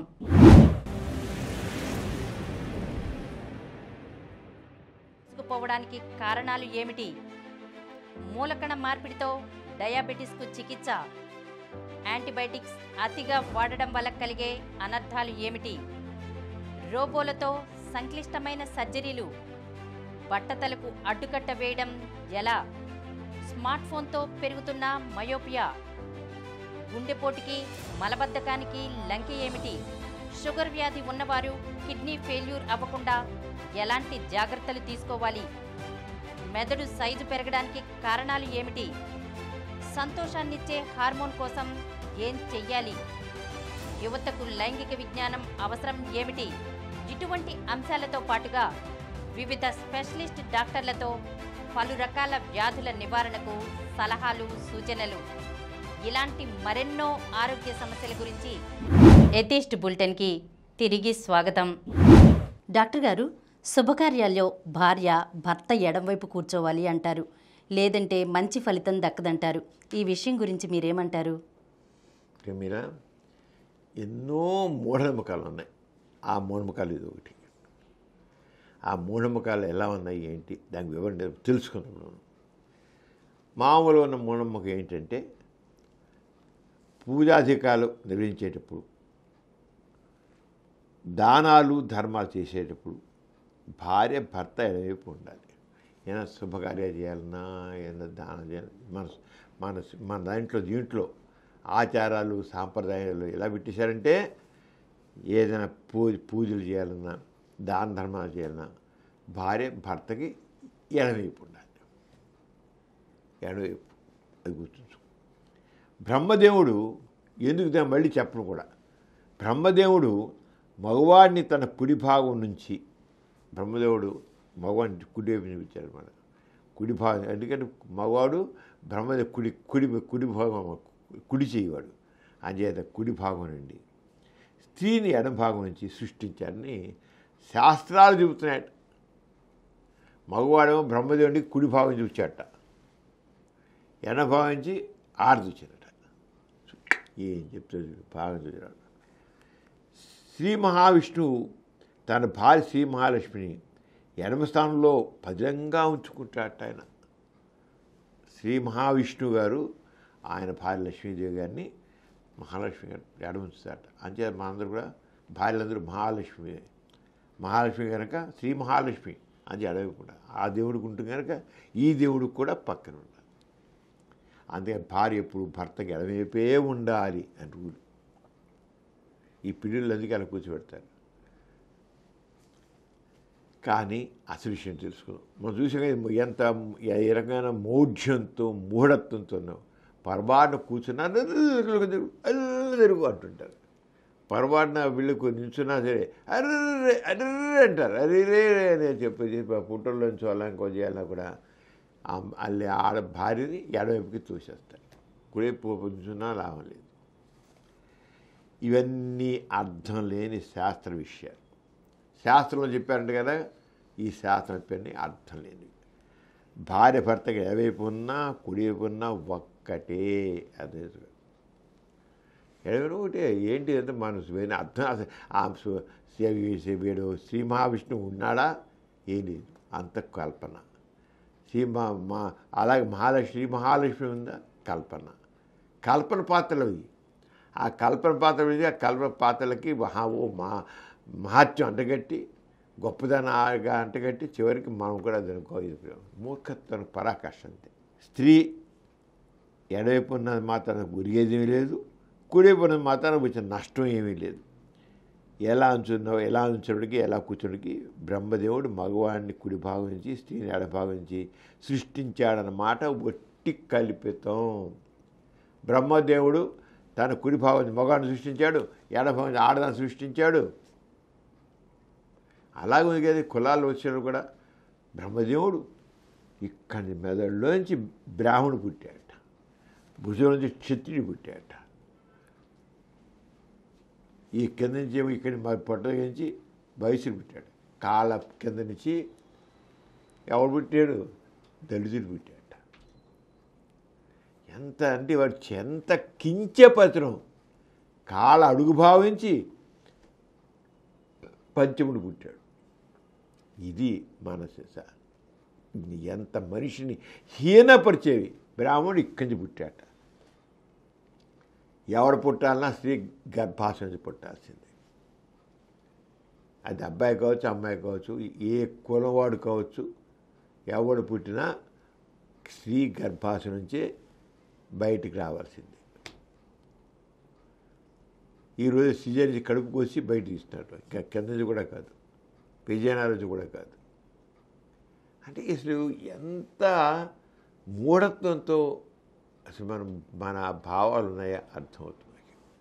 ఈ రంగా కల్పిత పాత్రల్ని అడ్డం పెట్టుకుని పనికి మాలిన నిబంధనల్ని ఏర్పాటు చేయడం, వాటి పాటించకపోతే ఏదో తప్పు జరిగిపోతుందని భయపడడం అర్థం లేదు. పనికి మాలిన సిద్ధాంతాలు అది పాటించడం తప్పు జరిగిపోతుంది భయపడడం. భర్త భార్య కానీ ఎవరి వీలు బట్టి ఎవరి ఇష్టం బట్టి వారు ఏ అభిప్రాయం నిలబడచ్చు అంతే. అంచేత ఇటువంటి మూఢనమ్మకాల్ని మనం ఖండించి తీరాలి. పోతే పోలే ఎవరి పిచ్చి వాడిది ఆనందం. నో, ఎవరి పిచ్చి వాడికి ఆనందం కాదు. ఏం జరగదని చేసి చూపించాలి. ఎవరైనా సరే ఎందుకు కూర్చోాలి ఎందుకు కూర్చోాలి కురేమి కూర్చుంటానని భార్య అనాలి, లేదా భర్త అనాలి. నేను మా భార్యకి నేను కురేమి కూర్చో ఎడం కూర్చుంటా అనాలి. అప్పుడు కానీ ఇది అవుతుంది. అంచేత ఆ రంగా ఈ సమాజంలో ఈ రంగా మరి ఒక రకమైన పోరాడ పట్టుతో మార్పు తెస్తే తప్ప ఈ మూఢత్వం ఎలా ఉంటుంది, ఈ మూఢముఖాలు ఉంటాయి, ఈ అణిచివేత ఎలా ఉంటుంది, తక్కువ చేసే స్వభావం ఎలాగ ఉంటుంది. అంచేత మూఢముఖాలను కాస్త విజ్ఞత ఆలోచించాలి, వాటిని తొలగించడానికి కృషి చేయాలి. డాక్టర్ గారు, ఇటీవల యోగాపై ప్రాచుర్యం రకరకాలుగా వినపడుతోంది. అసలు యోగా వల్ల నిజమైన ఫలితం ఏంటంటారు?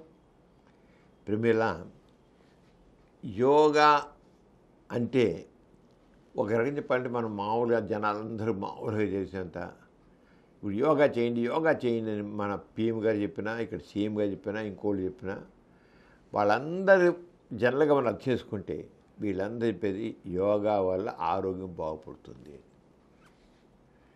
కానీ ఆధ్యాత్మికవేత్తలు చెప్పే యోగా మాత్రం తేడాగా ఉంటుంది.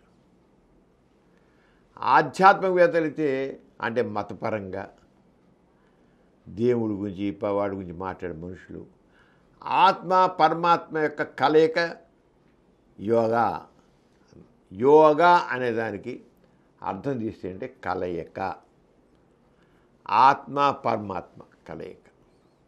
కానీ అత్యధిక శాతం యోగా అంటే కలయిక. ఏ కలయిక? మనసుని శరీరాన్ని కలయిక చేయడం. దేని కలయిక? మనస్సు శరీరం అంటే శరీరంలో భాగం అన్నమాట. మనం ఏదైనా పని చేయాలంటే మైండ్ఫుల్గా వర్క్ చెయ్యి అంటే మనసు పెట్టి పని చెయ్యి.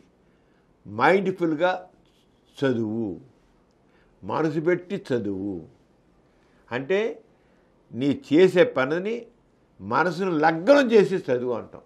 అంటే మనసుని ఆ చేసే పనిని లగ్నం చేయడం, మనసుని ఆ చదువుని లగ్నం చేయడం కలయిక. యోగా అనే చేత ఇక్కడ రెండు రకాలుగా ఆధ్యాత్మికవేత్తలు మాట్లాడే యోగా ఏమో ఆత్మ పరమాత్మ కలయిక. ఆ కలయిక దానికోసం అనేక యోగా ప్రక్రియలు చెప్పేశారు. ఆత్మ పరమాత్మ కలయిక కోసమని చెప్తాను ఏమిటో. కానీ మామూలుగా ఈనాడు రేపు జూన్ 21 ఇంటర్నేషనల్ యోగా డే అని పెట్టారు. ఇంటర్నేషనల్ యోగా అనేది ఇప్పుడు ఏంటంటే బాగా ప్రచారం ఇప్పుడు వరల్డ్ వైడ్గా ప్రచారం అవడానికి కారణం ఏంటంటే యోగా అనే వర్డ్ మన భారతదేశం నుంచే వచ్చింది. క్రీస్తు పూర్వం 500 సంవత్సరాలకు ముందే, క్రీస్తు పూర్వం 500 సంవత్సరాల ముందే, 500 సంవత్సరాలకు ముందే అప్పుడు వేదాల్లో యోగా గురించి కూడా చెప్పడం జరిగింది. తర్వాత పతంజలి యోగా శాస్త్రం వచ్చింది, దాన్ని ఇంకా ఎక్కువ చేశారు యోగా గురించి. అంటే యోగా అనే వర్డ్ మన భారతదేశంలో మొదలైంది.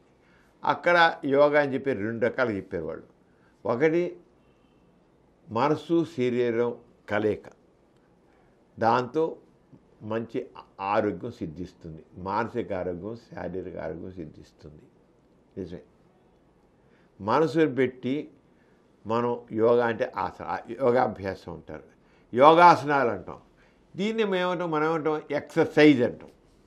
ఎక్సర్సైజెస్, వ్యాయామం. ఈ వ్యాయామాన్ని వీళ్ళు యోగా అని పేర్చి పెడతారు. మామూలుగా చెప్పేది ఏది? కలయిక. మనసు శరీరం కలయికని మనం వ్యాయామంగా తీసుకోవచ్చు. ఎక్సర్సైజ్ వ్యాయామం చెయ్యి. వ్యాయామం చేసినట్టయితే మన ఆరోగ్యం బాగుపడుతుంది, మన స్ట్రెస్ తగ్గుతుంది, స్ట్రెస్ అలాగే యాంగ్జైటీ తగ్గుతుంది. అవి ఎందుకు చెప్పుకుందాం. అంచేత ఎక్కువ మంది యోగా చదువుకునే వాళ్ళు కానీ, లేకపోతే మన పిఎం గారు చెప్పినా, లేదా సీఎం గారు చెప్పినా, ఇంకోటి చెప్పినా వాళ్ళు యోగా చేయండి కానీ, అలాగే ఇంటర్నేషనల్ యోగా డే అని యూఎన్ఓ పెట్టిన వాళ్ళు ఆత్మ పరమాత్మ కలయిక దానిలో చెప్పలేదు అర్థం. వాళ్ళ అర్థం ఏంటంటే మనసు శరీరం కలయికతో, ఆ కలయికతో మైండ్ఫుల్గా నువ్వు వ్యాయామం చేస్తే వ్యాయామం చేసేటది. యోగాలో మనస్సు శరీరం కలయికని అన్నారు. మామూలుగా ఎక్సర్సైజ్ వర్డ్ మనం యూజ్ చేయం, కానీ మనం మామూలుగా చెప్తాం మనసు పెట్టి పరుగు తీయి, మనసు పెట్టి వ్యాయామం చెయ్యి, మనసు పెట్టి ఈత ఏదో ఆషామాషిగా కాదు, చేయవలసిన రీతిలో చెయ్యి. మనసు పెట్టి రన్నింగ్ చెయ్యి, మనసు పెట్టి వాకింగ్ చెయ్యి, మనసు పెట్టి ఈ ఆసనాలు వెయ్యి, మనసు పెట్టి నువ్వు ఇంకా ఇలా చేయాలని చెప్పేది అది యోగా కింద వస్తుందన్నమాట. ఇంకేలేదు, మనసు శరీరం నువ్వు చేసే పని కలయిక చెయ్యి. కలయిక మనసు పెట్టి మైండ్ఫుల్ వర్కింగ్, మైండ్ఫుల్ లీడింగ్ మనం మామూలుగా చెప్తాం. ఆ రంగా యోగా మంచిది. ఆత్మ పరమాత్మ కలయిక అనేది ఉట్టి ట్రాష్. పరమాత్మ లేనే లేదు, ఆత్మ లేదు, రెండూ లేదు. ఈ ఆధ్యాత్మికతలు ఆత్మ పరమాత్మ కలయిక అని అన్నారే, అది మాత్రం ఉట్టి ట్రాష్, అంటే అబద్ధం. దాంట్లో ఏ లేదు, దాన్ని ఒప్పుకునే ప్రసక్తి లేదు. కానీ ఎంతమంది మాట్లాడుతున్నారంటే మామూలుగా యోగా యోగా యోగా యోగా, నేను రోజు ఉదయం పూట యోగా చేస్తానండి అంటాడు. బ్రీతింగ్ ఎక్సర్సైజ్ చేయడానికి యోగా చేస్తాను, ప్రాణాయామం చేస్తానని అంటాడు. ఏం లేదు, బ్రీతింగ్ ఎక్సర్సైజ్. మెడికల్ సైన్స్లో అటు న్యూరాలజిస్టులు కానివ్వండి, ఫిజిషియన్స్ కానీ, సైకాలజిస్టులు కానీ, లేదా సైకాట్రిస్టులు కానీ, అందరూ డాక్టర్లు అంత మెడికల్ సైన్స్లో ఈ యోగా అనేదాన్ని ఎక్సర్సైజ్, ఈ ఎక్సర్సైజ్ దాంట్లో బ్రీదింగ్ ఎక్సర్సైజ్, అలాగే రిలాక్సేషన్ థెరపీ, వీటన్నిటి మీద విస్తృతమైన సైంటిఫిక్గా స్టడీ జరిగితే దానివల్ల తేల్చింది ఏంటంటే శారీరక ఆరోగ్యం బాగుపడుతుంది, మానసిక ఆరోగ్యం బాగుపడుతుంది. యాంగ్జైటీ, స్ట్రెస్, ఒత్తిడి మానసిక ఒత్తిడి తగ్గుతాయి, దాని డౌట్ లేదు. ఎంతో సైంటిఫిక్ స్టడీస్ అన్నింటిలో కూడా మైండ్ఫుల్ ఎక్సర్సైజ్, దాని మీద యోగా అంటున్నారు. మైండ్ఫుల్ ఎక్సర్సైజ్ ఇదే యోగా. ఈ మైండ్ఫుల్ బ్రీదింగ్ ఎక్సర్సైజ్ యోగా అంటున్నారు. ఇప్పుడు యోగా అని చెప్పి చేసేది రోజు మనకు మన ఆంధ్రప్రదేశ్లో అయితే మే 21 నుంచి జూన్ 21 వరకు డైలీ చేయండి. ఏం చేయమంటున్నారు వాళ్ళు? బ్రీదింగ్ ఎక్సర్సైజు, ఆసనాలు వేయమంటున్నారు. అంటే నెల రోజులు వీళ్ళు చేసినట్లయితే వీళ్ళల్లో ఉన్న యాంగ్జైటీ తగ్గుతుంది, స్ట్రెస్ తగ్గుతుంది. యాంగ్జైటీ స్ట్రెస్ తగ్గినట్టయితే పనిలో చురుకుదనం వస్తుంది. మనకు యాంగ్జైటీ వల్ల, స్ట్రెస్ వల్ల మన పని సరిగ్గా జరగదు.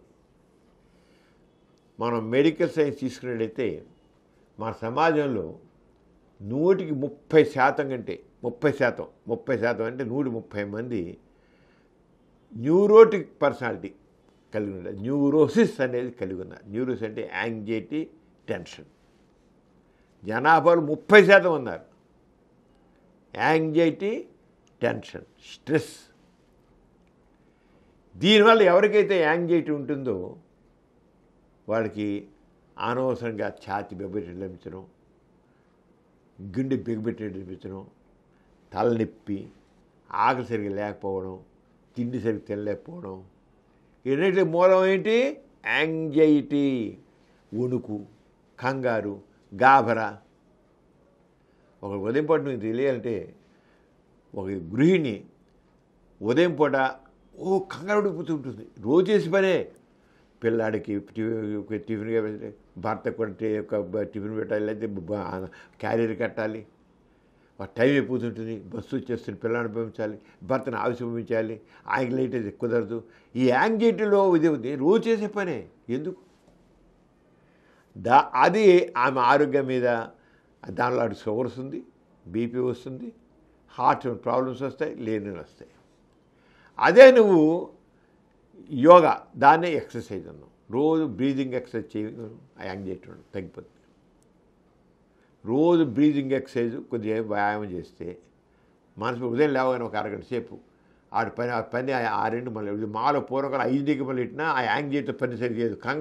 కంగారులో మనం తప్పులే చేస్తాం, మంచి కరెక్ట్గా ఏం పని చేయం. కంగారుగా గాబరాగా భయంతో కంగారుగా అవుతున్నావు అనుకుని ఉన్నట్లయితే పని సరిగ్గా జరగదు. 5కి పని మొదలెట్టు. కానీ 5కి నువ్వు లేచి 5కి నువ్వు ఒక అరగంట సేపు బ్రీదింగ్ ఎక్సర్సైజు, ఆసనాలు వేయి, దాని యోగాసనాలు అంటారు. ఆసనాలు ఎక్సర్సైజ్ చేయి. పని మొదలెట్టు. నువ్వు రోజు ఏ పని అయితే నువ్వు కంగారుగా చేస్తావో, గంటన్నర సేపు చేసే పని అరగంటలో నేను చక్కగా చేస్తాను. ఎందుకని? కంగారు పోయింది. కంగారు ఉంటే పని సగం జరగదు. అనుకుని చేయలేవు, టైం ప్రకారం చేయలేవు. కాబట్టి తప్పు చేస్తుంటావు, మళ్ళీ దాన్ని దిద్దుకుంటుంటావు, మళ్ళీ తప్పు చేస్తుంటావు, మళ్ళీ దిద్దుకుంటావు, మర్చిపోతావు పని గాబరగా ఉంటుంది. ఎప్పుడైతే నువ్వు మైండ్ఫుల్గా ఎక్సర్సైజ్ చేస్తావో, ఒక అరగంట బ్రీతింగ్ ఎక్సర్సైజ్ చేస్తావో, మనసు ప్రశాంతంగా ఉంటుంది, స్ట్రెస్ తగ్గిపోతుంది, ఒత్తిడి తగ్గిపోతుంది, యాంగ్జైటీ కంగారు గాబరా తగ్గిపోతాయి. జనాభాలో 30% సైంటిఫిక్ తెలిసినట్టే 30% మందికి ఈ యాంగ్జైటీ ఉంది, టెన్షన్ ఉంది, కంగారు ఉంది, గాబరా ఉంది. మానసిక ఒత్తిడి, నిత్య జీవితంలో మరింత మానసిక ఒత్తిడి ఉంది. ఆ రకంగా యోగా తోడ్పడుతుంది. యోగా నీకేం లేదు, చెప్తాను కదా, ఆత్మ పరమాత్మ కలయిక కాదు. మనసు పెట్టి ఎక్సర్సైజ్ చేయి. Mindful exercise, mindful breathing exercise. Breathing exercise ఏం లేదు, ఒక 15 గంట 20 నిమిషాలు ఇలా కూర్చొని గుండె నిండా ఊపిరి పీల్చి వదులుతున్నాం. ఈ ముక్కుతో పీల్చి ఈ ముక్కుతో వదిలినట్టు, ఏ ముక్కన ఒకటి కళ్ళకి అంతా ఒకటే రంధ్రం, నిండుగా గాలిపెరు. శ్వాస మీద ధ్యాస పెట్టడం. దాంతో ఏమవుతుంటే మనలో ఉన్న కంగారులు గాబరాలు తగ్గుతాయి. శ్వాస మీద ధ్యాస పెట్టి నువ్వు ఒక 10 నిమిషాలు చేస్తే నీలో స్ట్రెస్ తగ్గిపోతుంది.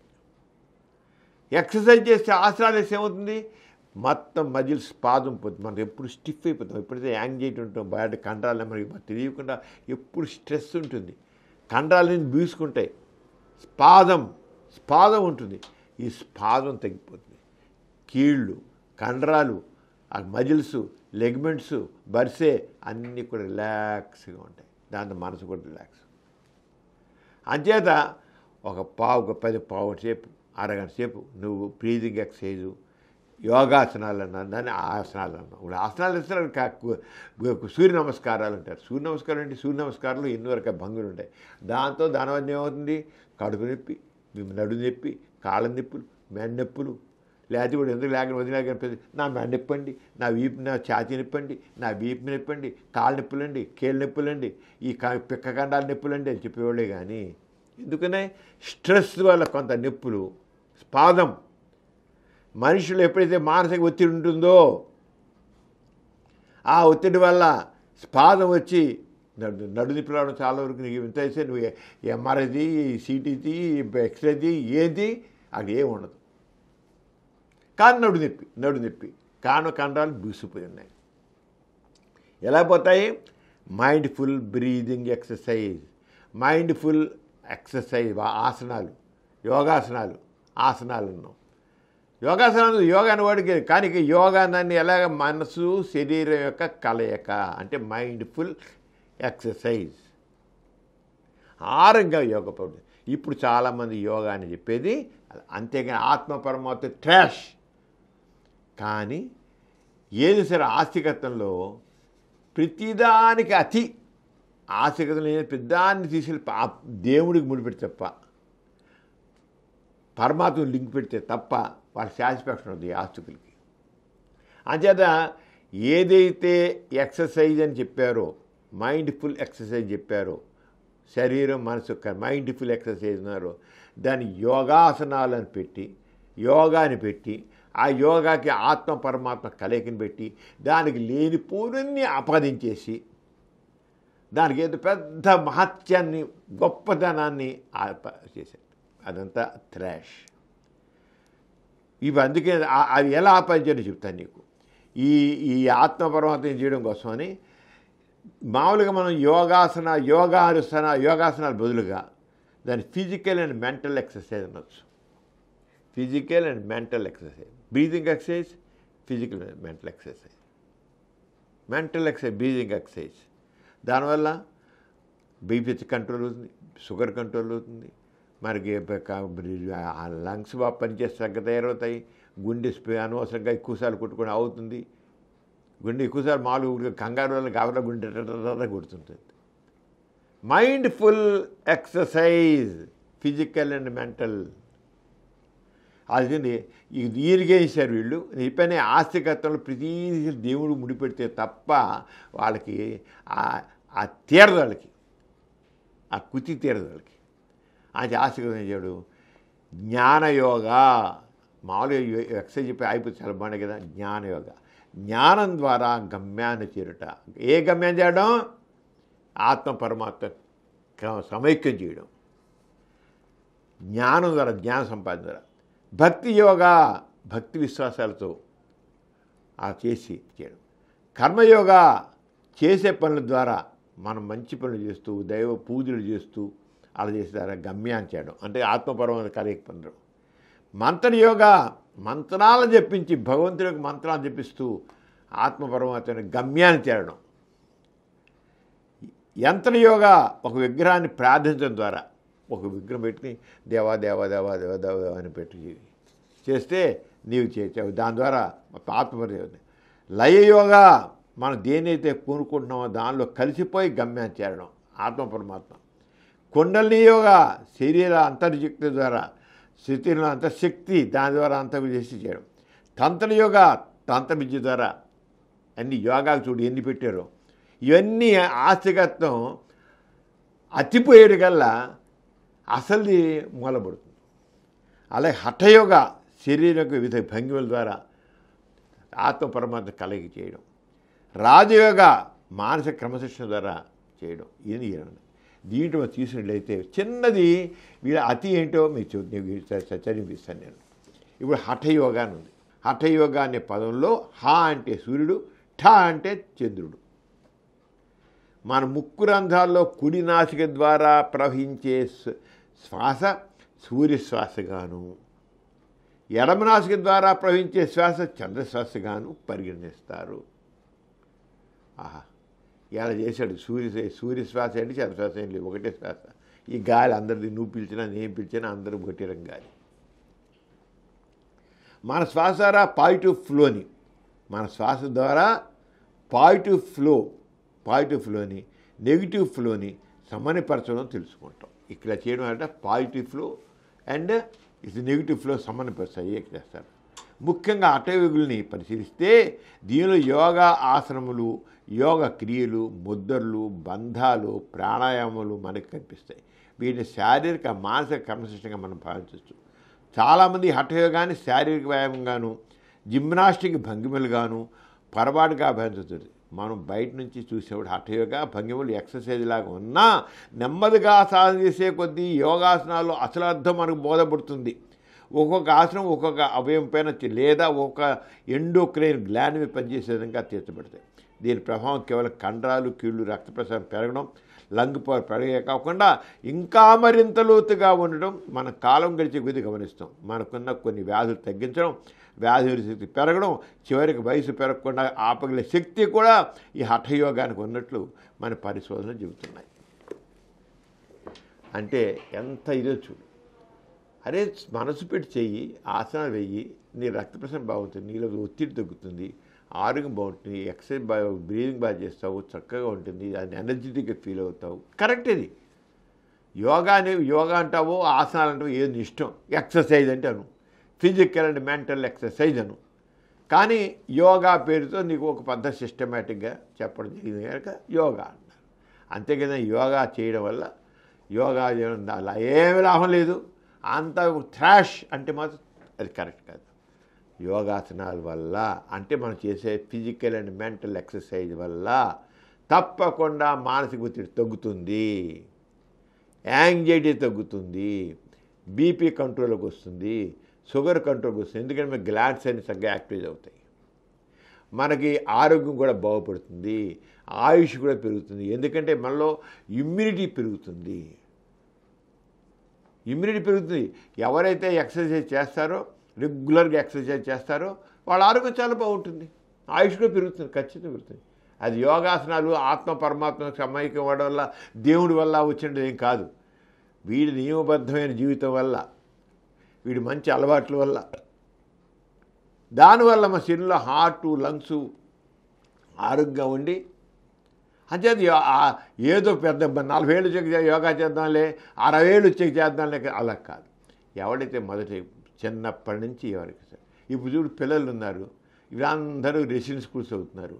ఈ నో ఎక్సర్సైజ్, ఓన్లీ రుబ్బింగే తప్ప, చదువు రుబ్బునే తప్ప అసలు ఫిజికల్ ఎక్సర్సైజ్. అంటే చైల్డ్హుడ్ ఒబేసిటీ వచ్చేసి ఇప్పుడు పిల్లల్లోనే, చిన్న పిల్లల్లో ఎంతమందిలోనూ షుగర్ కనబడుతుంది. యంగ్స్టర్స్లో 20 ఏళ్ళు 30 ఏళ్ళు ఎంతమందికో బీపీలు షుగర్. ఇద్దరు బీపీ షుగర్ విన్నా. No exercise, no physical exercise, no mental exercise. దాంతో వాళ్ళకి బీపీలు షుగర్లు వచ్చేస్తున్నాయి, స్ట్రెస్ వస్తుంది, యాంగ్జైటీ వస్తుంది, టెన్షన్ వస్తుంది, దాంతో గుండె జబ్బు, హార్ట్ అటాక్లు వస్తున్నాయి, బ్రెయిన్ స్ట్రోక్లు వస్తున్నాయి. What is this? వీటన్నిటికి కారణం ఏంటంటే మనకి ఎక్సర్సైజ్ లేకపోవడం, చిన్నప్పటి నుంచి ఎక్సర్సైజ్ లేకపోవడం. పూర్వకాల స్కూళ్ళలో ఆడుకోవడానికి ఆటస్థలం ఉంటుంది. ఆటస్థలం ఎక్కడుంది అసలు? ఎక్కడే క్లాసులో కూడా కిరుక్కుని కూర్చోవడం, ఉదయం సాయంత్రం దాకా బట్టి పట్టించడం. ఇది కాదు. అంచేత యోగా పేరుతో ఇప్పితే ఎందుకు ఇంత యూఎన్ఓ మనకి స్ట్రెస్ చేసిందంటే, ఈ రకంగా యోగా పేరుతో కలిసి మన వాళ్ళందరికీ ఆ దేవుడికో దీనికి ముడిపెడితే చేయరు కదా వెళ్ళింది మూర్ఖం. కానీ అసలు విషయం తెలుసుకుంటే, ఫిజికల్ అండ్ మెంటల్ ఎక్సర్సైజ్ చేస్తే తప్పకుండా ఆరోగ్యం బాగుపడుతుంది. అంతే దేవుడితో ఆత్మ పరమాత్మ పక్కన పారేయండి. మీరు మీ ఆరోగ్యం కోసం మాత్రం ఫిజికల్ అండ్ మెంటల్ ఎక్సర్సైజ్ చెయ్యండి. ఈ ఆత్మ పరమాత్మ త్రాష్ ఎవడ మాట్లాడితే కొట్టిపారడానికి అర్థం లేదు. ఇందా మనం చెప్పుకునే 10 రకాల జ్ఞాన యోగా, భక్తి యోగా, కర్మయోగా అని ఈ యోగాలు పక్కన పారి నీళ్ళు అయిన అర్థం లేదు. కానీ యోగా అని చెప్పి మామూలుగా కూడా అందరూ ఎంతమంది చేస్తున్న అన్నీ కూడా బ్రీతింగ్ ఎక్సర్సైజ్, బాడీ ఎక్సర్సైజ్, శారీరక ఎక్సర్సైజ్ వల్ల మాకు కండరాల మంది పుంజుకుని మనిషి ఆరోగ్యంగా తయారవుతాడు. దాంట్లో డౌట్ లేదు. అంచేత బ్లంట్గా ఏదో ఆస్తులు చెప్తున్నారు కనుక అది మన బ్లంట్గా కుట్టిపారడం కాదు, అది ఆరోగ్యానికి ఉపయోగపడే పద్ధతిగా యోగాను మాట తీసిపారండి. కానీ ఫిజికల్ అండ్ మెంటల్ ఎక్సర్సైజ్గా తీసుకోండి. ఫిజికల్ అంటే ఈ రోజే కదా, ఎప్పుడు జీవితం చిన్నప్పటి నుంచి చేయండి. చిన్నప్పటి నుంచి నో చైల్డ్హుడ్ ఒబేసిటీ. ఇప్పుడు అందరికీ పిల్లలు 17 వయసుకి ఇంత బొండాలైపోతున్నారు. No exercise. పిల్లలు బాగా ఆడుకోవాలి. ఒక డాక్టర్గా చెప్తున్నాను నేను, ఫిజికల్ ఎక్సర్సైజ్ తప్పకుండా కావాలి. కేవలం చదువే కాదు, అప్పుడే లేదు ఏంటి ఇప్పుడు అందరికీ ఎంతమందికి బీపీలు షుగర్లు, అందుకే తొందరగా పోతున్నారు అందరూ.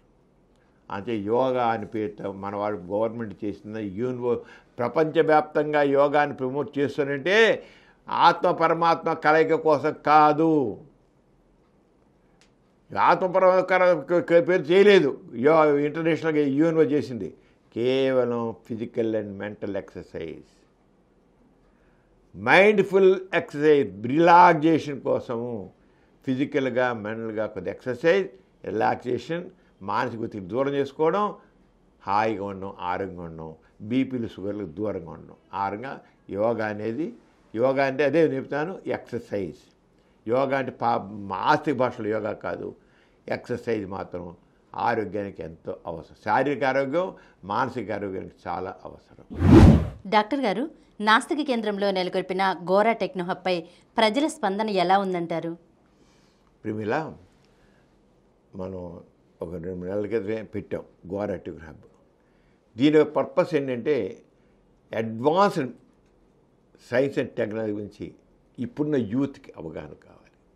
అలాగే పిల్లలకు కూడా ఒక ఇన్స్పిరేషన్ కావాలి, ఒక ప్రేరణ కావాలి. వాళ్ళ చదవాలి.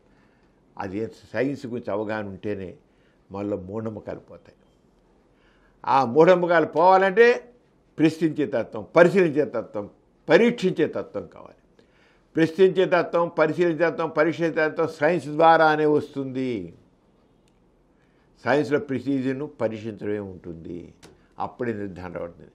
అంచేత నాస్తికత్వంలో సైన్స్కి ప్రాధాన్యత ఉంది. దానికోసం గోరా టెక్నో ఏర్పాటు చేసి మన యూత్ని, మన దేశ భవిష్యత్తు ఇచ్చారు. మనకు అందులో మన మోడీ గారు, మన ప్రధానమంత్రి గారు వికసిత భారత్ 2047కి మన స్వాతంత్రం 100 ఏళ్ళు అయిపోతుంది.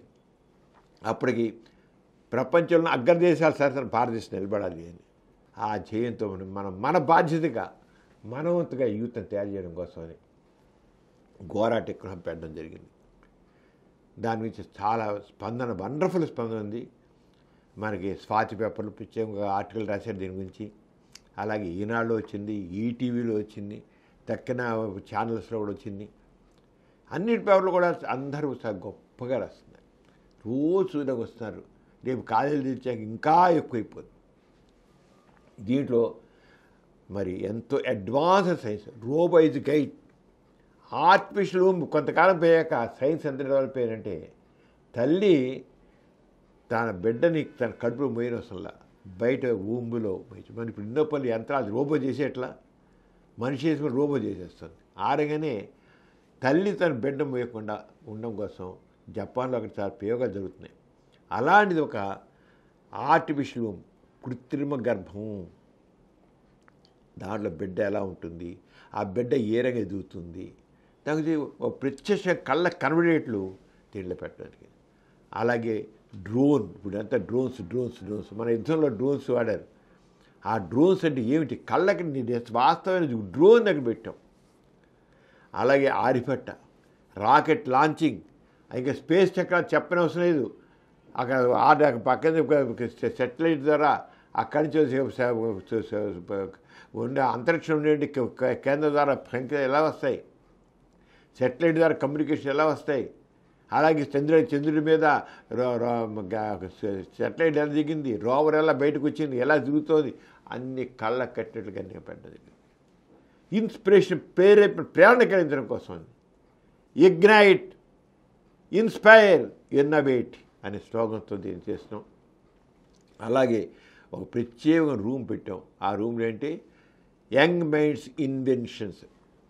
కుర్రవాళ్ళు కూడా ప్రత్యేకమైన ఒక స్పెషల్గా ఆలోచనలతో కూడా కొత్తగా పెడుతున్నారు. వాళ్ళని ఎంకరేజ్ చేయడం కోసం యంగ్ మైండ్స్ ఇన్వెన్షన్ రూమ్ పెట్టి వాళ్ళు కొత్త భావాలు చేస్తే నాకు పెట్టి చేసేట్టుగా పెట్టాం. ఆరగానే advanced medical and health sciences exhibition పెట్టాం.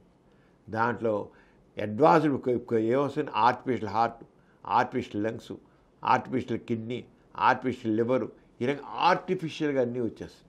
అవన్నీ ఇప్పుడు గుండె వస్తే బైపాస్ సర్జరీ, గుండె సరిపోయి ఇంకంతే లాభం లేదు అయిపోయింది అన్నాం. కానీ ఆర్టిఫిషియల్ హార్ట్తో గుండె పనిచేస్తే పైసలు ఈ గుండె పెట్టాడు.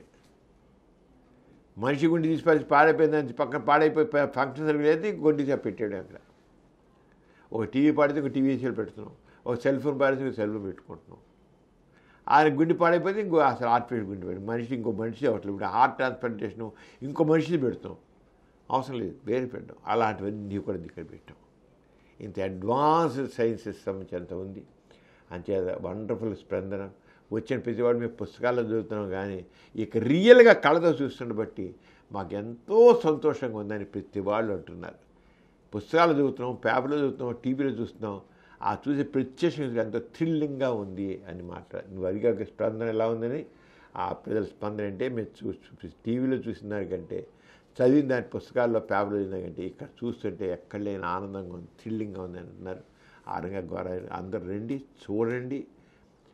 ప్రతి ఆ సోమవారం నుంచి శనివారం వరకు, ఆదివారం ఊరు అయితే ఉండలేదు. తక్కిన రోజుల మీద ఉదయం 10 గంటల సాయంత్రం 5 దాకా ఈ ఎగ్జిబిషన్ ఉంటుంది. ఉచితంగా చూడడం, టికెట్లు ఏం లేవు. అందరూ చూడండి. ఈ మన దేశ ప్రగతికి అందరూ తోడ్పడండి. మన దేశాన్ని భవ్యంగా తీర్చిదిద్దుకుందాం. అమర భారత్ మహాన్, అంతే. అంచేత ఆ భారతదేశాన్ని భవ్యంగా తీసుకుని మాత్రం హాయి ప్రపంచ దేశాలు గర్వంగా మనం బతుకుతాం. అంతేగాని ఎవరికి తీసిపోవద్దు, ఎవరికి దాసం కావద్దు. ప్రిమియర్ ఇవాళ చాలా విషయం తెలుసుకున్నాం, ఎన్నో విషయాలు తెలుసుకున్నాం. మనం అలాగే నాస్తికత్వం అంటేనే అభ్యుదయం, నాస్తికత్వం అంటేనే మనిషికి స్వేచ్ఛ, నాస్తికత్వం అంటేనే మనిషి యొక్క ఇన్నోవేటివ్ ఐడియాస్, ఇన్నోవేటివ్ కొత్త సృజనాత్మకత.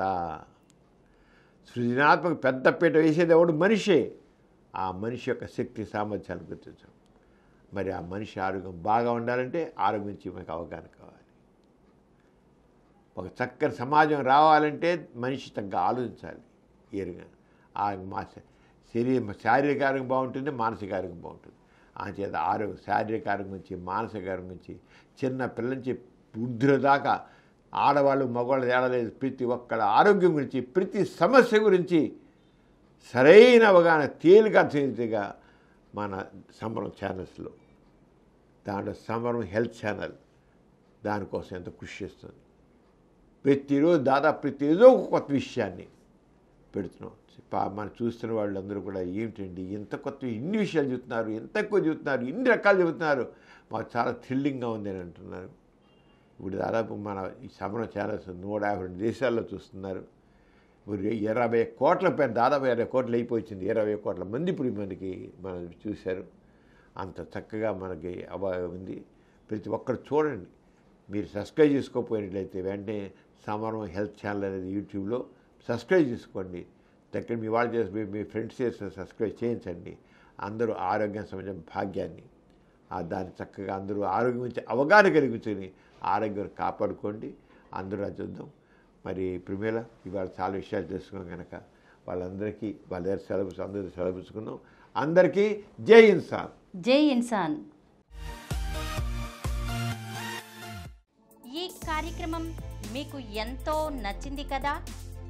ఇటువంటి మరిన్ని వీడియోల కోసం అనతి కాలంలోనే 20 కోట్ల వ్యూస్ సాధించిన సమరం ఛానల్ సమర్పించు ఎథిస్ట్ బులెటిన్ ఛానల్కు సబ్స్క్రైబ్ చేయండి, లైక్ చేయండి, మీ ఫ్రెండ్స్కి షేర్ చేయండి. అలాగే ప్రక్కనున్న గంట సింబల్ని ప్రెస్ చేయడం మర్చిపోకండి.